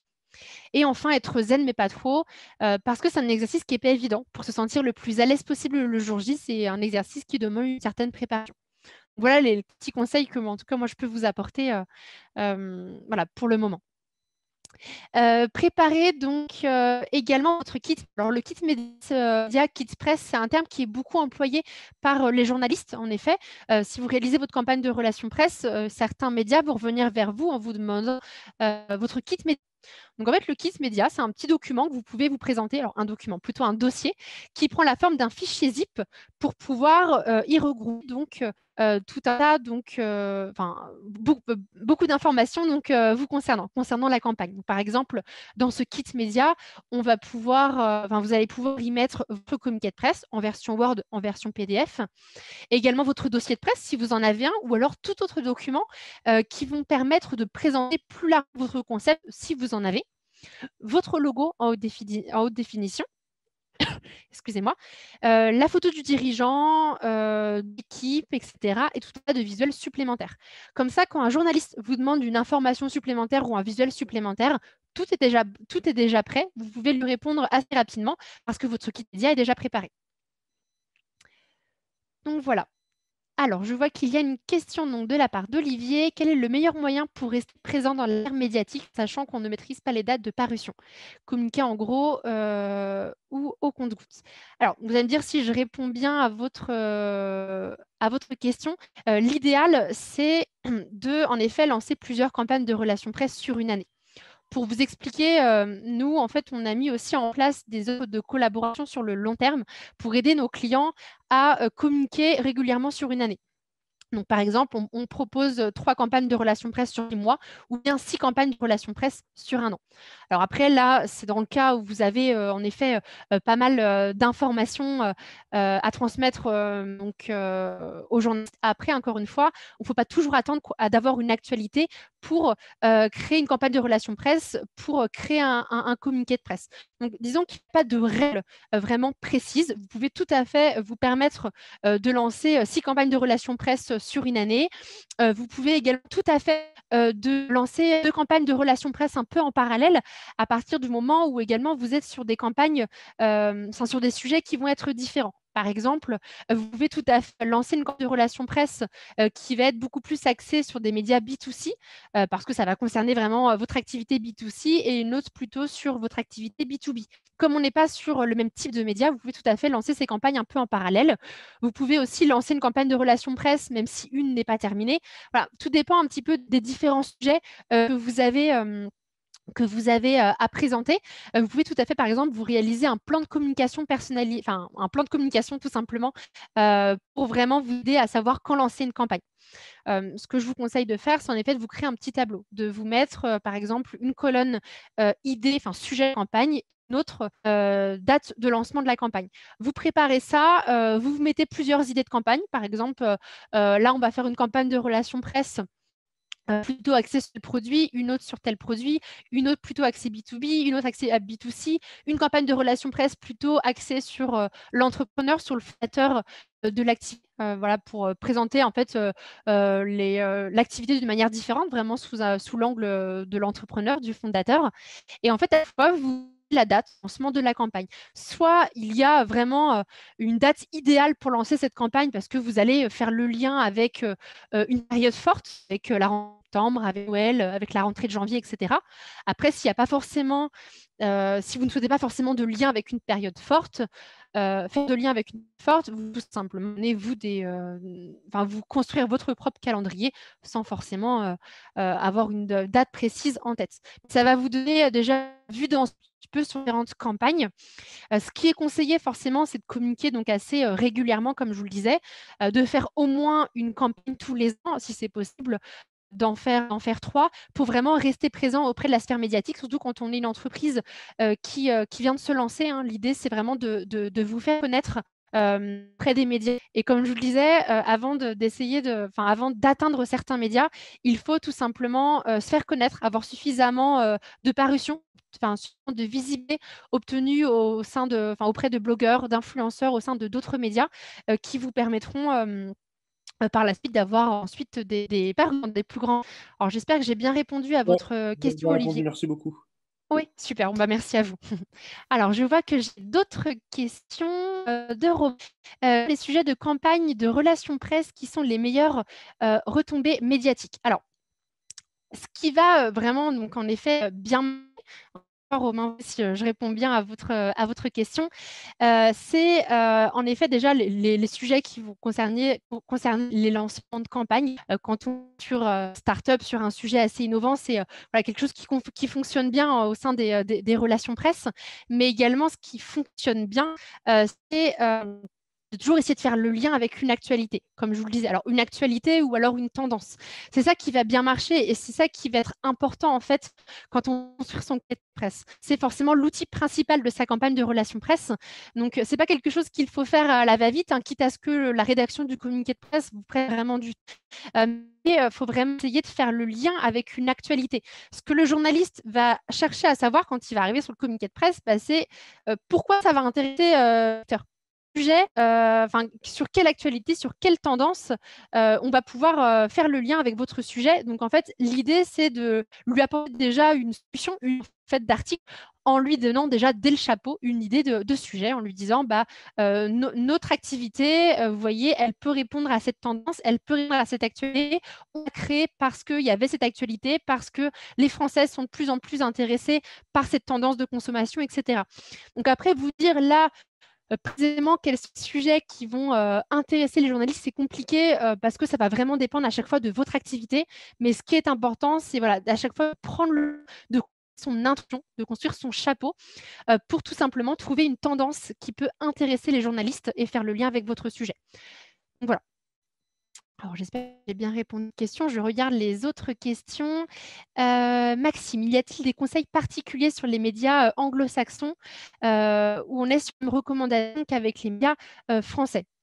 Alors, en effet, nous, on peut aussi réaliser des campagnes de relations presse à l'international. Donc, globalement, on fonctionne à peu près de la même façon. Après, il va y avoir des particularités hein, pour chaque pays. Donc, c'est vrai que ça va être compliqué là, de vous donner des conseils vraiment un pays en particulier. Après, une chose est sûre, c'est que nous, on fonctionne aussi sous le principe des relances, hein. On va faire des relances email. L'idée, c'est de les contacter une première fois, également de les contacter ensuite plusieurs fois, donc en environ un mois d'intervalle. Nous, on fonctionne comme ça pour vous donner un petit peu une idée hein, sur comment contacter ces types de médias. Donc voilà. Après, il ne faut pas hésiter également si vous souhaitez avoir des conseils un peu plus personnalisés en fonction d'un pays, savoir comment contacter ces médias, etc. Me contacter par la suite hein, à la fin de cette formation voilà, pour avoir des conseils un petit peu plus personnalisés. Mais en tout cas, on peut les contacter de la même façon, donc en un communiqué de presse, bien sûr, être traduit dans la langue du pays et également donc faire plusieurs relances. Peut-on, en tant qu'entrepreneur, être contributeur régulier d'un média à écrire sur notre secteur d'expertise? Si oui, quelle est la meilleure façon de leur proposer? Tout à fait. En effet, à partir du moment où vous êtes contacté par un journaliste, par exemple, vous lancez une campagne de presse, vous lancez une campagne, vous êtes contacté par un journaliste. C'est un média qui vous intéresse beaucoup parce que c'est assez spécialisé en fonction de votre domaine. Vous pouvez tout à fait en fait leur demander directement si vous pouvez mettre en place une sorte de partenariat pour ensuite avoir des discussions régulières, lui tenir au courant de votre actualité, etc. Donc à partir du moment où de toute façon vous avez le coordonnées direct du journaliste, à vous ensuite après pourquoi pas envoyer des messages un peu plus personnalisés à ce média pour ensuite avoir des propositions, des parutions pardon, un petit peu plus régulières. Donc vous pouvez en effet hein, tout à fait demander au journaliste, une fois que vous avez son contact, de procéder de cette manière-là pour mettre en place un petit peu un système de partenariat. Tout à fait. Il ne faut pas hésiter hein, en tout cas, à poser les questions aux journalistes. Alors, pourriez-vous nous détailler le retour d'expérience de la campagne d'Omae, s'il vous plaît, nombre de journalistes contactés, type de médias ou de papier, quels ont été les lobbies, etc. Alors, Là, c'est vrai que là, moi, je ne vais pas avoir en tête le nombre de médias précisément que l'on va, que l'on va donc compter pendant la campagne de relations presse, excusez-moi, ni les retombées exactes, tout simplement, je ne les ai pas en tête. Je ne voudrais pas vous dire de bêtises sur les exemples de parution. Par contre, c'est quelque chose qu'on peut vous construire. Moi, je peux noter en effet votre demande et si vous le souhaitez, vous l'envoyer par email après, en vous donnant en effet les médias que l'on a ciblés, enfin des exemples de médias que l'on a ciblés et en vous donnant des exemples de parutions qu'ils ont réussi à obtenir suite à notre campagne de presse. Je peux tout à fait vous donner par la suite des exemples de campagnes un peu plus adaptés en vous donnant à chaque fois des exemples de médias, des exemples de parutions. Non, c'est ce que je fais, Mathilde, c'est que je note votre demande. Et que je pourrais reprendre contact avec vous, par exemple, par email, hein, si ça vous convient. Moi, je vais donner également mes coordonnées juste après pour que vous puissiez me contacter. Donc voilà, il ne faudra pas hésiter à me contacter pour que je puisse vous faire des exemples un peu plus personnalisés. C'est vrai que quand on a des formations qui touchent plusieurs secteurs d'activité d'un coup, là, moi, ce que j'ai fait en sorte de choisir des clients qui étaient vraiment sur un start-up, preneur, etc., pour que vous puissiez en effet davantage vous projeter. Après, si par exemple sur notre site, hein, vous repérez un concept qui vous parle, vous pouvez vous demander des exemples. Oui, bonjour, du coup, j'ai mis le son. Oui, bah, Oui, super, ce serait parfait, ce serait top. ouais, Du coup, je vous recontacte par mail et ce serait effectivement hyper intéressant d'avoir un exemple concret avec, du coup, tous les contacts que vous avez pris, toutes les retombées, ouais, etc. pour avoir une idée. Bon, bah, c'est et parfait, merci. J'ai une autre exactement. question. Oui, J'ai une autre, pardon, j'en profite. oui, vous faites bien. Est-ce que pour une même campagne, vous faites plusieurs communiqués? Par exemple, je vais prendre l'exemple des shampoings l'aspect zéro déchet. Donc, peut-être que pour certains médias, on va accentuer l'aspect zéro déchet. Et après, il y a peut-être un autre aspect, je ne sais pas moi, bio ou naturel. Ou je sais. Et donc, du coup, est-ce que deux médias différents, un média qui serait plus zéro déchet et l'autre plus naturel, est-ce que vous, en gros, pour un même communiqué, vous parlez différents ou plusieurs communiqués? Alors, C'est euh, clair. c'est vrai que c'est une bonne question. En général, quand on fait une campagne de relations presse, on fait un communiqué de presse.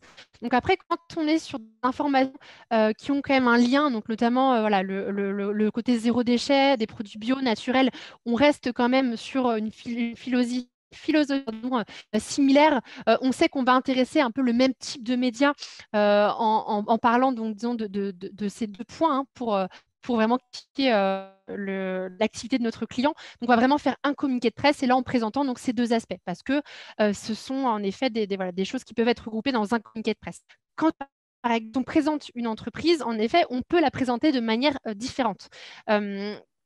Si on est sur deux présentations qui, cette fois, n'ont pas forcément d'accord entre elles, là, dans ces cas-là, il vaut mieux réaliser deux communiqués de presse. Mais en fait, chaque communiqué de presse va ensuite avoir sa campagne de relations presse. Une campagne de relations presse correspond à un communiqué. Tout simplement parce qu'on est obligé ensuite de refaire l'email qu'on va envoyer aux journalistes, également le ciblage, les médias que l'on va contacter vont être différents. Donc, une campagne de presse, ça correspond à un communiqué de presse. Après, rien ne vous empêche par exemple, construire un communiqué de presse qui va être un peu plus axé un peu plus zéro déchet, un autre communiqué de presse un peu plus axé sur le côté bio, naturel, et vous, donc, de l'envoyer, de sélectionner les médias à qui vous l'envoyez. Après, vous pouvez l'envoyer aussi donc, aux deux, hein, de faire des campagnes de relations presse en parallèle. Après, quand on est sur des sujets assez similaires comme ça, je vous conseille de faire un communiqué de presse global et de mettre vraiment l'information dans un même communiqué de presse. Et si on est vraiment sur deux informations différentes, de faire plutôt deux campagnes de relations presse. Mais un communiqué correspond à une campagne. C'est très clair. J'ai bien Super, répondu. merci. Ouais, vous avez super. Merci beaucoup. Super. Merci à vous. Alors, je regarde également les autres questions. Si vous en aviez également posé une autre, utilisez-vous un logiciel d'envoi de mail groupé?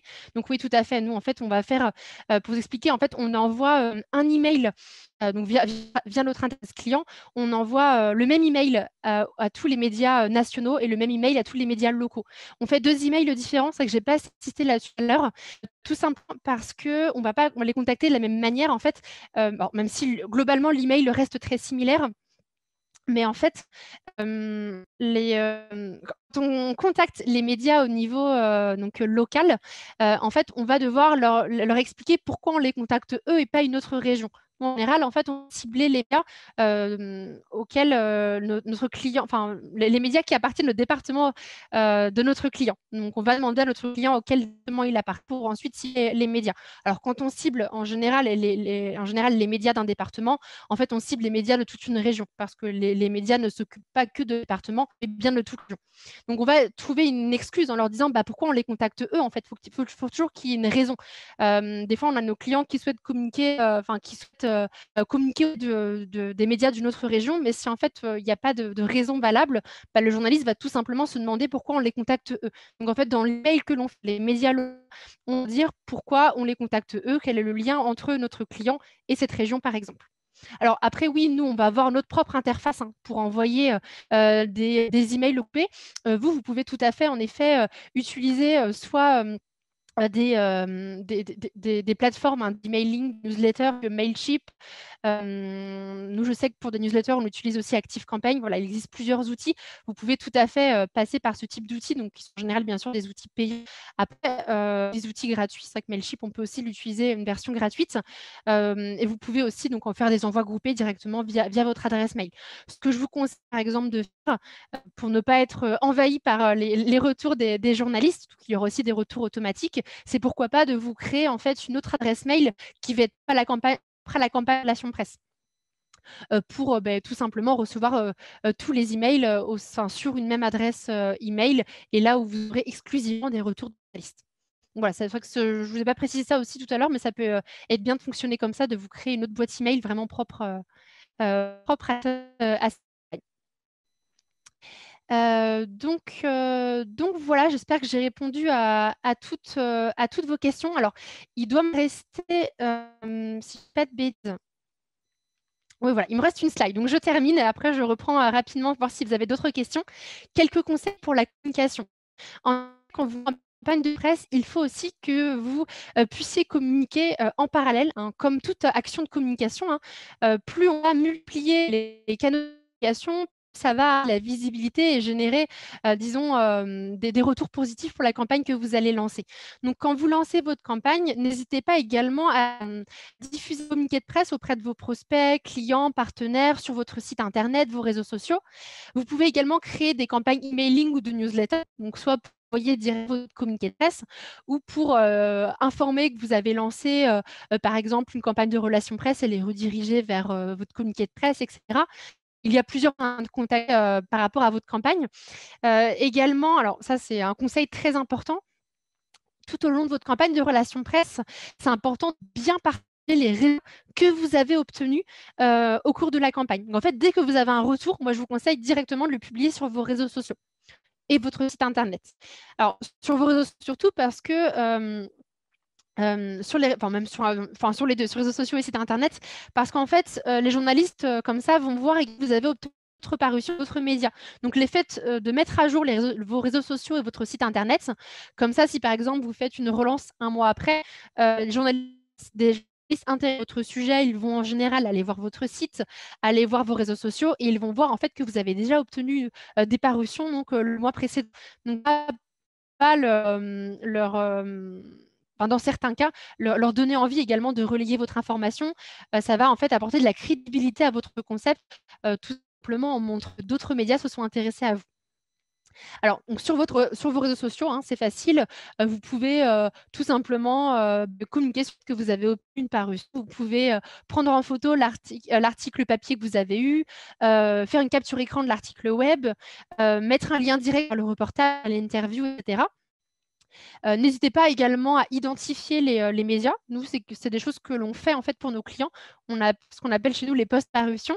On va réaliser un post pour présenter le résultat que nos clients ont pu obtenir dans le média et on va tout simplement identifier le média. Parfois, le média peut relier l'information, parfois non. Il ne faut pas hésiter en tout cas à les identifier si ça peut vous apporter encore plus de visibilité. Sur votre site internet, pour relayer ce type d'informations, vous pouvez par exemple vous créer un onglet revue de presse ou un onglet actualité dans lequel vous allez pouvoir mettre justement les parutions que vous allez obtenir.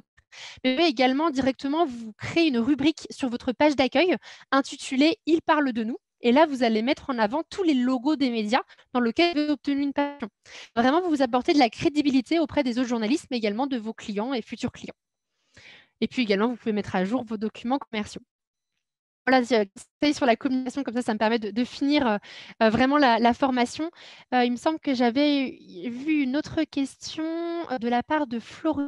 Qu'est-ce qui peut être bizarre, bizarre, mais a-t-on nécessairement plus de résultats de relations presse lorsque l'on passe par une agence ou un consultant presse plutôt qu'on shoot les bases de données que l'on s'est procurées? Alors là, encore une fois, vous allez me dire si je réponds bien à votre question. En gros, est-ce que vous avez chance d'avoir des résultats par une agence de relations presse plutôt que si vous faites votre propre campagne de relations presse de votre côté? Alors, en fait, je vais tout simplement vous donner les avantages à passer agence de relations presse, c'est que forcément, nous, on va avoir une expertise déjà pour réaliser votre communiqué de presse.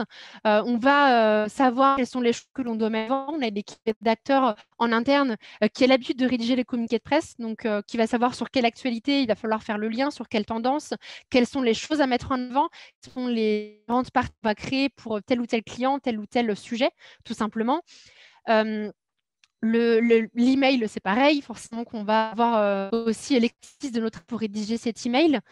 On va aussi avoir l'avantage qu'on a une base de données qui est déjà bien construite chez nous, que l'on enrichit à mesure. Donc, on a déjà plusieurs... on a déjà tout un tas de médias, de journalistes en fait pour chaque secteur d'activité. Nous, on n'est pas une agence de relations presse qui va être spécialisée dans un secteur d'activité en particulier. Donc, on va pouvoir vraiment aider des clients de secteurs d'activité très différents. C'est pour ça qu'à chaque fois, on réalise vraiment un ciblage national, mais également un ciblage national qui va, lui, contenir des médias généralistes, et aussi un ciblage national qui, lui, va contenir des médias plutôt de la presse spécialisée en lien avec l'activité de notre client. Donc voilà. Après, autre avantage, c'est le temps. Forcément, ça prend du temps de créer tout ça, ça prend du temps de relancer les journalistes.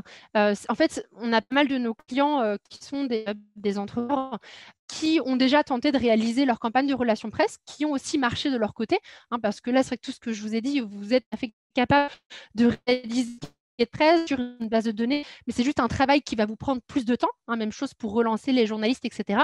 Mais en fait, on a pas mal de nos clients qui viennent vers nous par un gain de temps, qu'ils n'ont pas le temps de gérer les différentes relances, le communiqué de presse. Alors, on a deux profils. On a des clients qui ne sont pas du tout capables de rédiger un communiqué, de cibler l'IA, qui ne vont pas savoir comment s'y prendre. Mais on va avoir d'autres clients qui ont déjà fait des campagnes, qui vont savoir comment s'y prendre, mais par manque de temps, font donc à une relation. Vous pouvez tout à fait essayer aussi, dans un premier temps, de réaliser votre propre campagne de relations presse, de voir quels sont les retours que vous pouvez obtenir. Après, si ça vous intéresse, forcément, moi qui vais vous dire le contraire pour passer par notre agence de relations presse, en sachant qu'on a quand même des tarifs qui sont adaptés, donc en effet, aux structures comme entrepreneurs ou des startups. Alors, pareil, j'espère que j'ai bien répondu à votre question. Avez-vous un avis sur les outils pour gérer CRP? Alors, c'est vrai que je ne sais pas exactement comment fonctionne Babbler. C'est juste que je ne pense pas qu'ils aient un fonctionnement exactement comme nous pour le fonctionnement de leur campagne de relations presse. Est-ce qu'ils réalisent, est-ce qu'ils vont prendre en compte les mêmes choses que nous, c'est-à-dire rédaction du code presse, en fait, voilà, Babbler ou un autre concurrent, ce qui est important, je pense, important de se renseigner en amont, c'est ils vont le communiqué pour certaines agences, certains concurrents, certains outils, ça va être le client qui va réaliser lui-même le communiqué. L'image, c'est qu'on rédige votre communiqué de presse, donc on vous fait bénéficier aussi de notre expertise de rédacteur. On va aussi s'occuper du ciblage, aussi s'occuper de etc. Donc à voir en fait si les autres outils, les autres agences, les autres concurrents proposent vraiment toutes ces choses-là. C'est vraiment une question d'aide de vos campagnes. À partir du moment où un contact est intéressé, c'est vous qui êtes par contre le contact principal avec le journaliste. Nous, l'idée en fait de notre agence, de vos relations avec les journalistes, les médias qui pourraient donc vous intéresser, tout simplement. Alors, est-ce que vous connaissez l'équivalent français de Responsource? Alors là, comme ça, je ne connais pas, donc je ne voudrais pas vous dire de de bêtises, je veux bien aller de mon côté. Je pense que ça doit être un logiciel qui vous permet peut-être d'en effet de trouver tout simplement, enfin, d'acheter des contacts des journalistes, d'acheter des fichiers presse, etc. La plateforme de mise en relation avec les journalistes. Je ne connais pas d'équivalent de plateforme de relation avec les journalistes. Nous, on peut être considéré entre guillemets comme une plateforme de mise en relation parce que, comme je vous le disais, notre métier, c'est de vous mettre en relation avec les journalistes qui peuvent vous intéresser et on ne va pas en fait intervenir en tant que contact presse. Nous, l'idée, c'est vraiment de vous rendre visible auprès des médias qui vous intéressent à partir ou un journaliste en contact avec vous, ça reste vous qui êtes le contact principal. C'est aussi pour ça qu'on peut être qu'on peut proposer des tarifs un peu plus, moins élevés que les tarifs proposés par une attachée de presse ou par d'autres agences de relations presse. C'est tout simplement parce que nous, notre objectif, c'est déjà de réaliser de A à Z votre campagne de relations presse, mais de vous mettre en contact avec avec les journalistes. Quand on prend par exemple une attachée de presse, elle peut, par exemple, aussi gérer la relation avec le journaliste jusqu'à publication de l'article. À partir du moment où un journaliste est intéressé, c'est vous le contact principal, c'est vous le contact presse du journaliste. C'est pour ça que ce que je vous montre tout à l'heure, c'est bien à chaque fois notre client qui est le contact presse de l'email qu'on envoie, mais également du communiqué de presse. Après, il est d'autres outils où on peut par exemple acheter des fichiers, une base de données tout simplement de contacts de journalistes, où on peut par exemple acheter des coordonnées téléphoniques, des adresses email, etc. Donc il y a par exemple hors antenne du groupe Cision. Donc là, c'est pour acheter tout simplement des bases de journalistes. Donc vous allez pouvoir faire votre sélection en fonction de votre secteur d'activité, etc. Après, on est quand même sur des tarifs un petit peu plus élevés. Là, c'est forcément que je vais mettre en avant l'autre agence, mais c'est plus intéressant de passer par une agence de relations presse telle que Relations Publiques, parce que c'est à ces bases de données. Bon, je vous donne en tout cas quand même les noms. Donc, comme je vous disais, vous pouvez tout à fait passer par des plateformes telles que Open pour tout simplement trouver des fichiers. Mais bon, je ne vous garantis pas ensuite le tarif global de l'achat de tous ces fichiers. Je ne sais pas si vous avez d'autres questions, n'hésitez pas à en poser sur la discussion.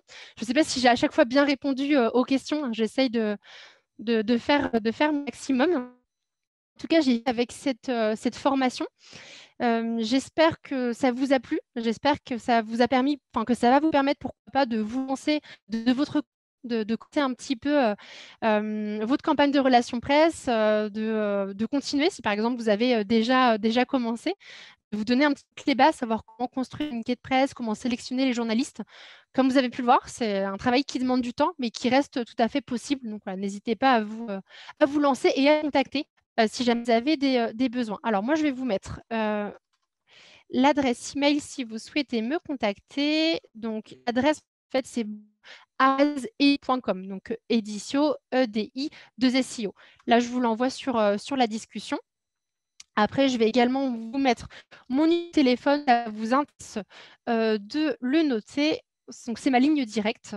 Comme ça, si jamais vous souhaitez me contacter, c'est le 09 88 50 55. Voilà, n'hésitez pas, sans forcément se dire j'ai contact pour mettre en place une campagne de relations presse. Mais si par exemple vous souhaitez avoir tout simplement des idées de campagne à pu faire pour des clients qui vous intéressent, n'hésitez pas également à aller voir sur notre site relations-publiques.pro. C'est vrai qu'on communique beaucoup avec notre agence mais notre outil principal, ça reste notre service relations-publiques.pro. Donc, je vous mets également le lien, encore une fois, si ça vous intéresse. Donc voilà, je vous ai mis toutes les coordonnées. Donc, n'hésitez pas, notamment Mathilde, à reprendre contact avec moi si vous souhaitez avoir des exemples plus précis pour notre client Omae. Et puis voilà.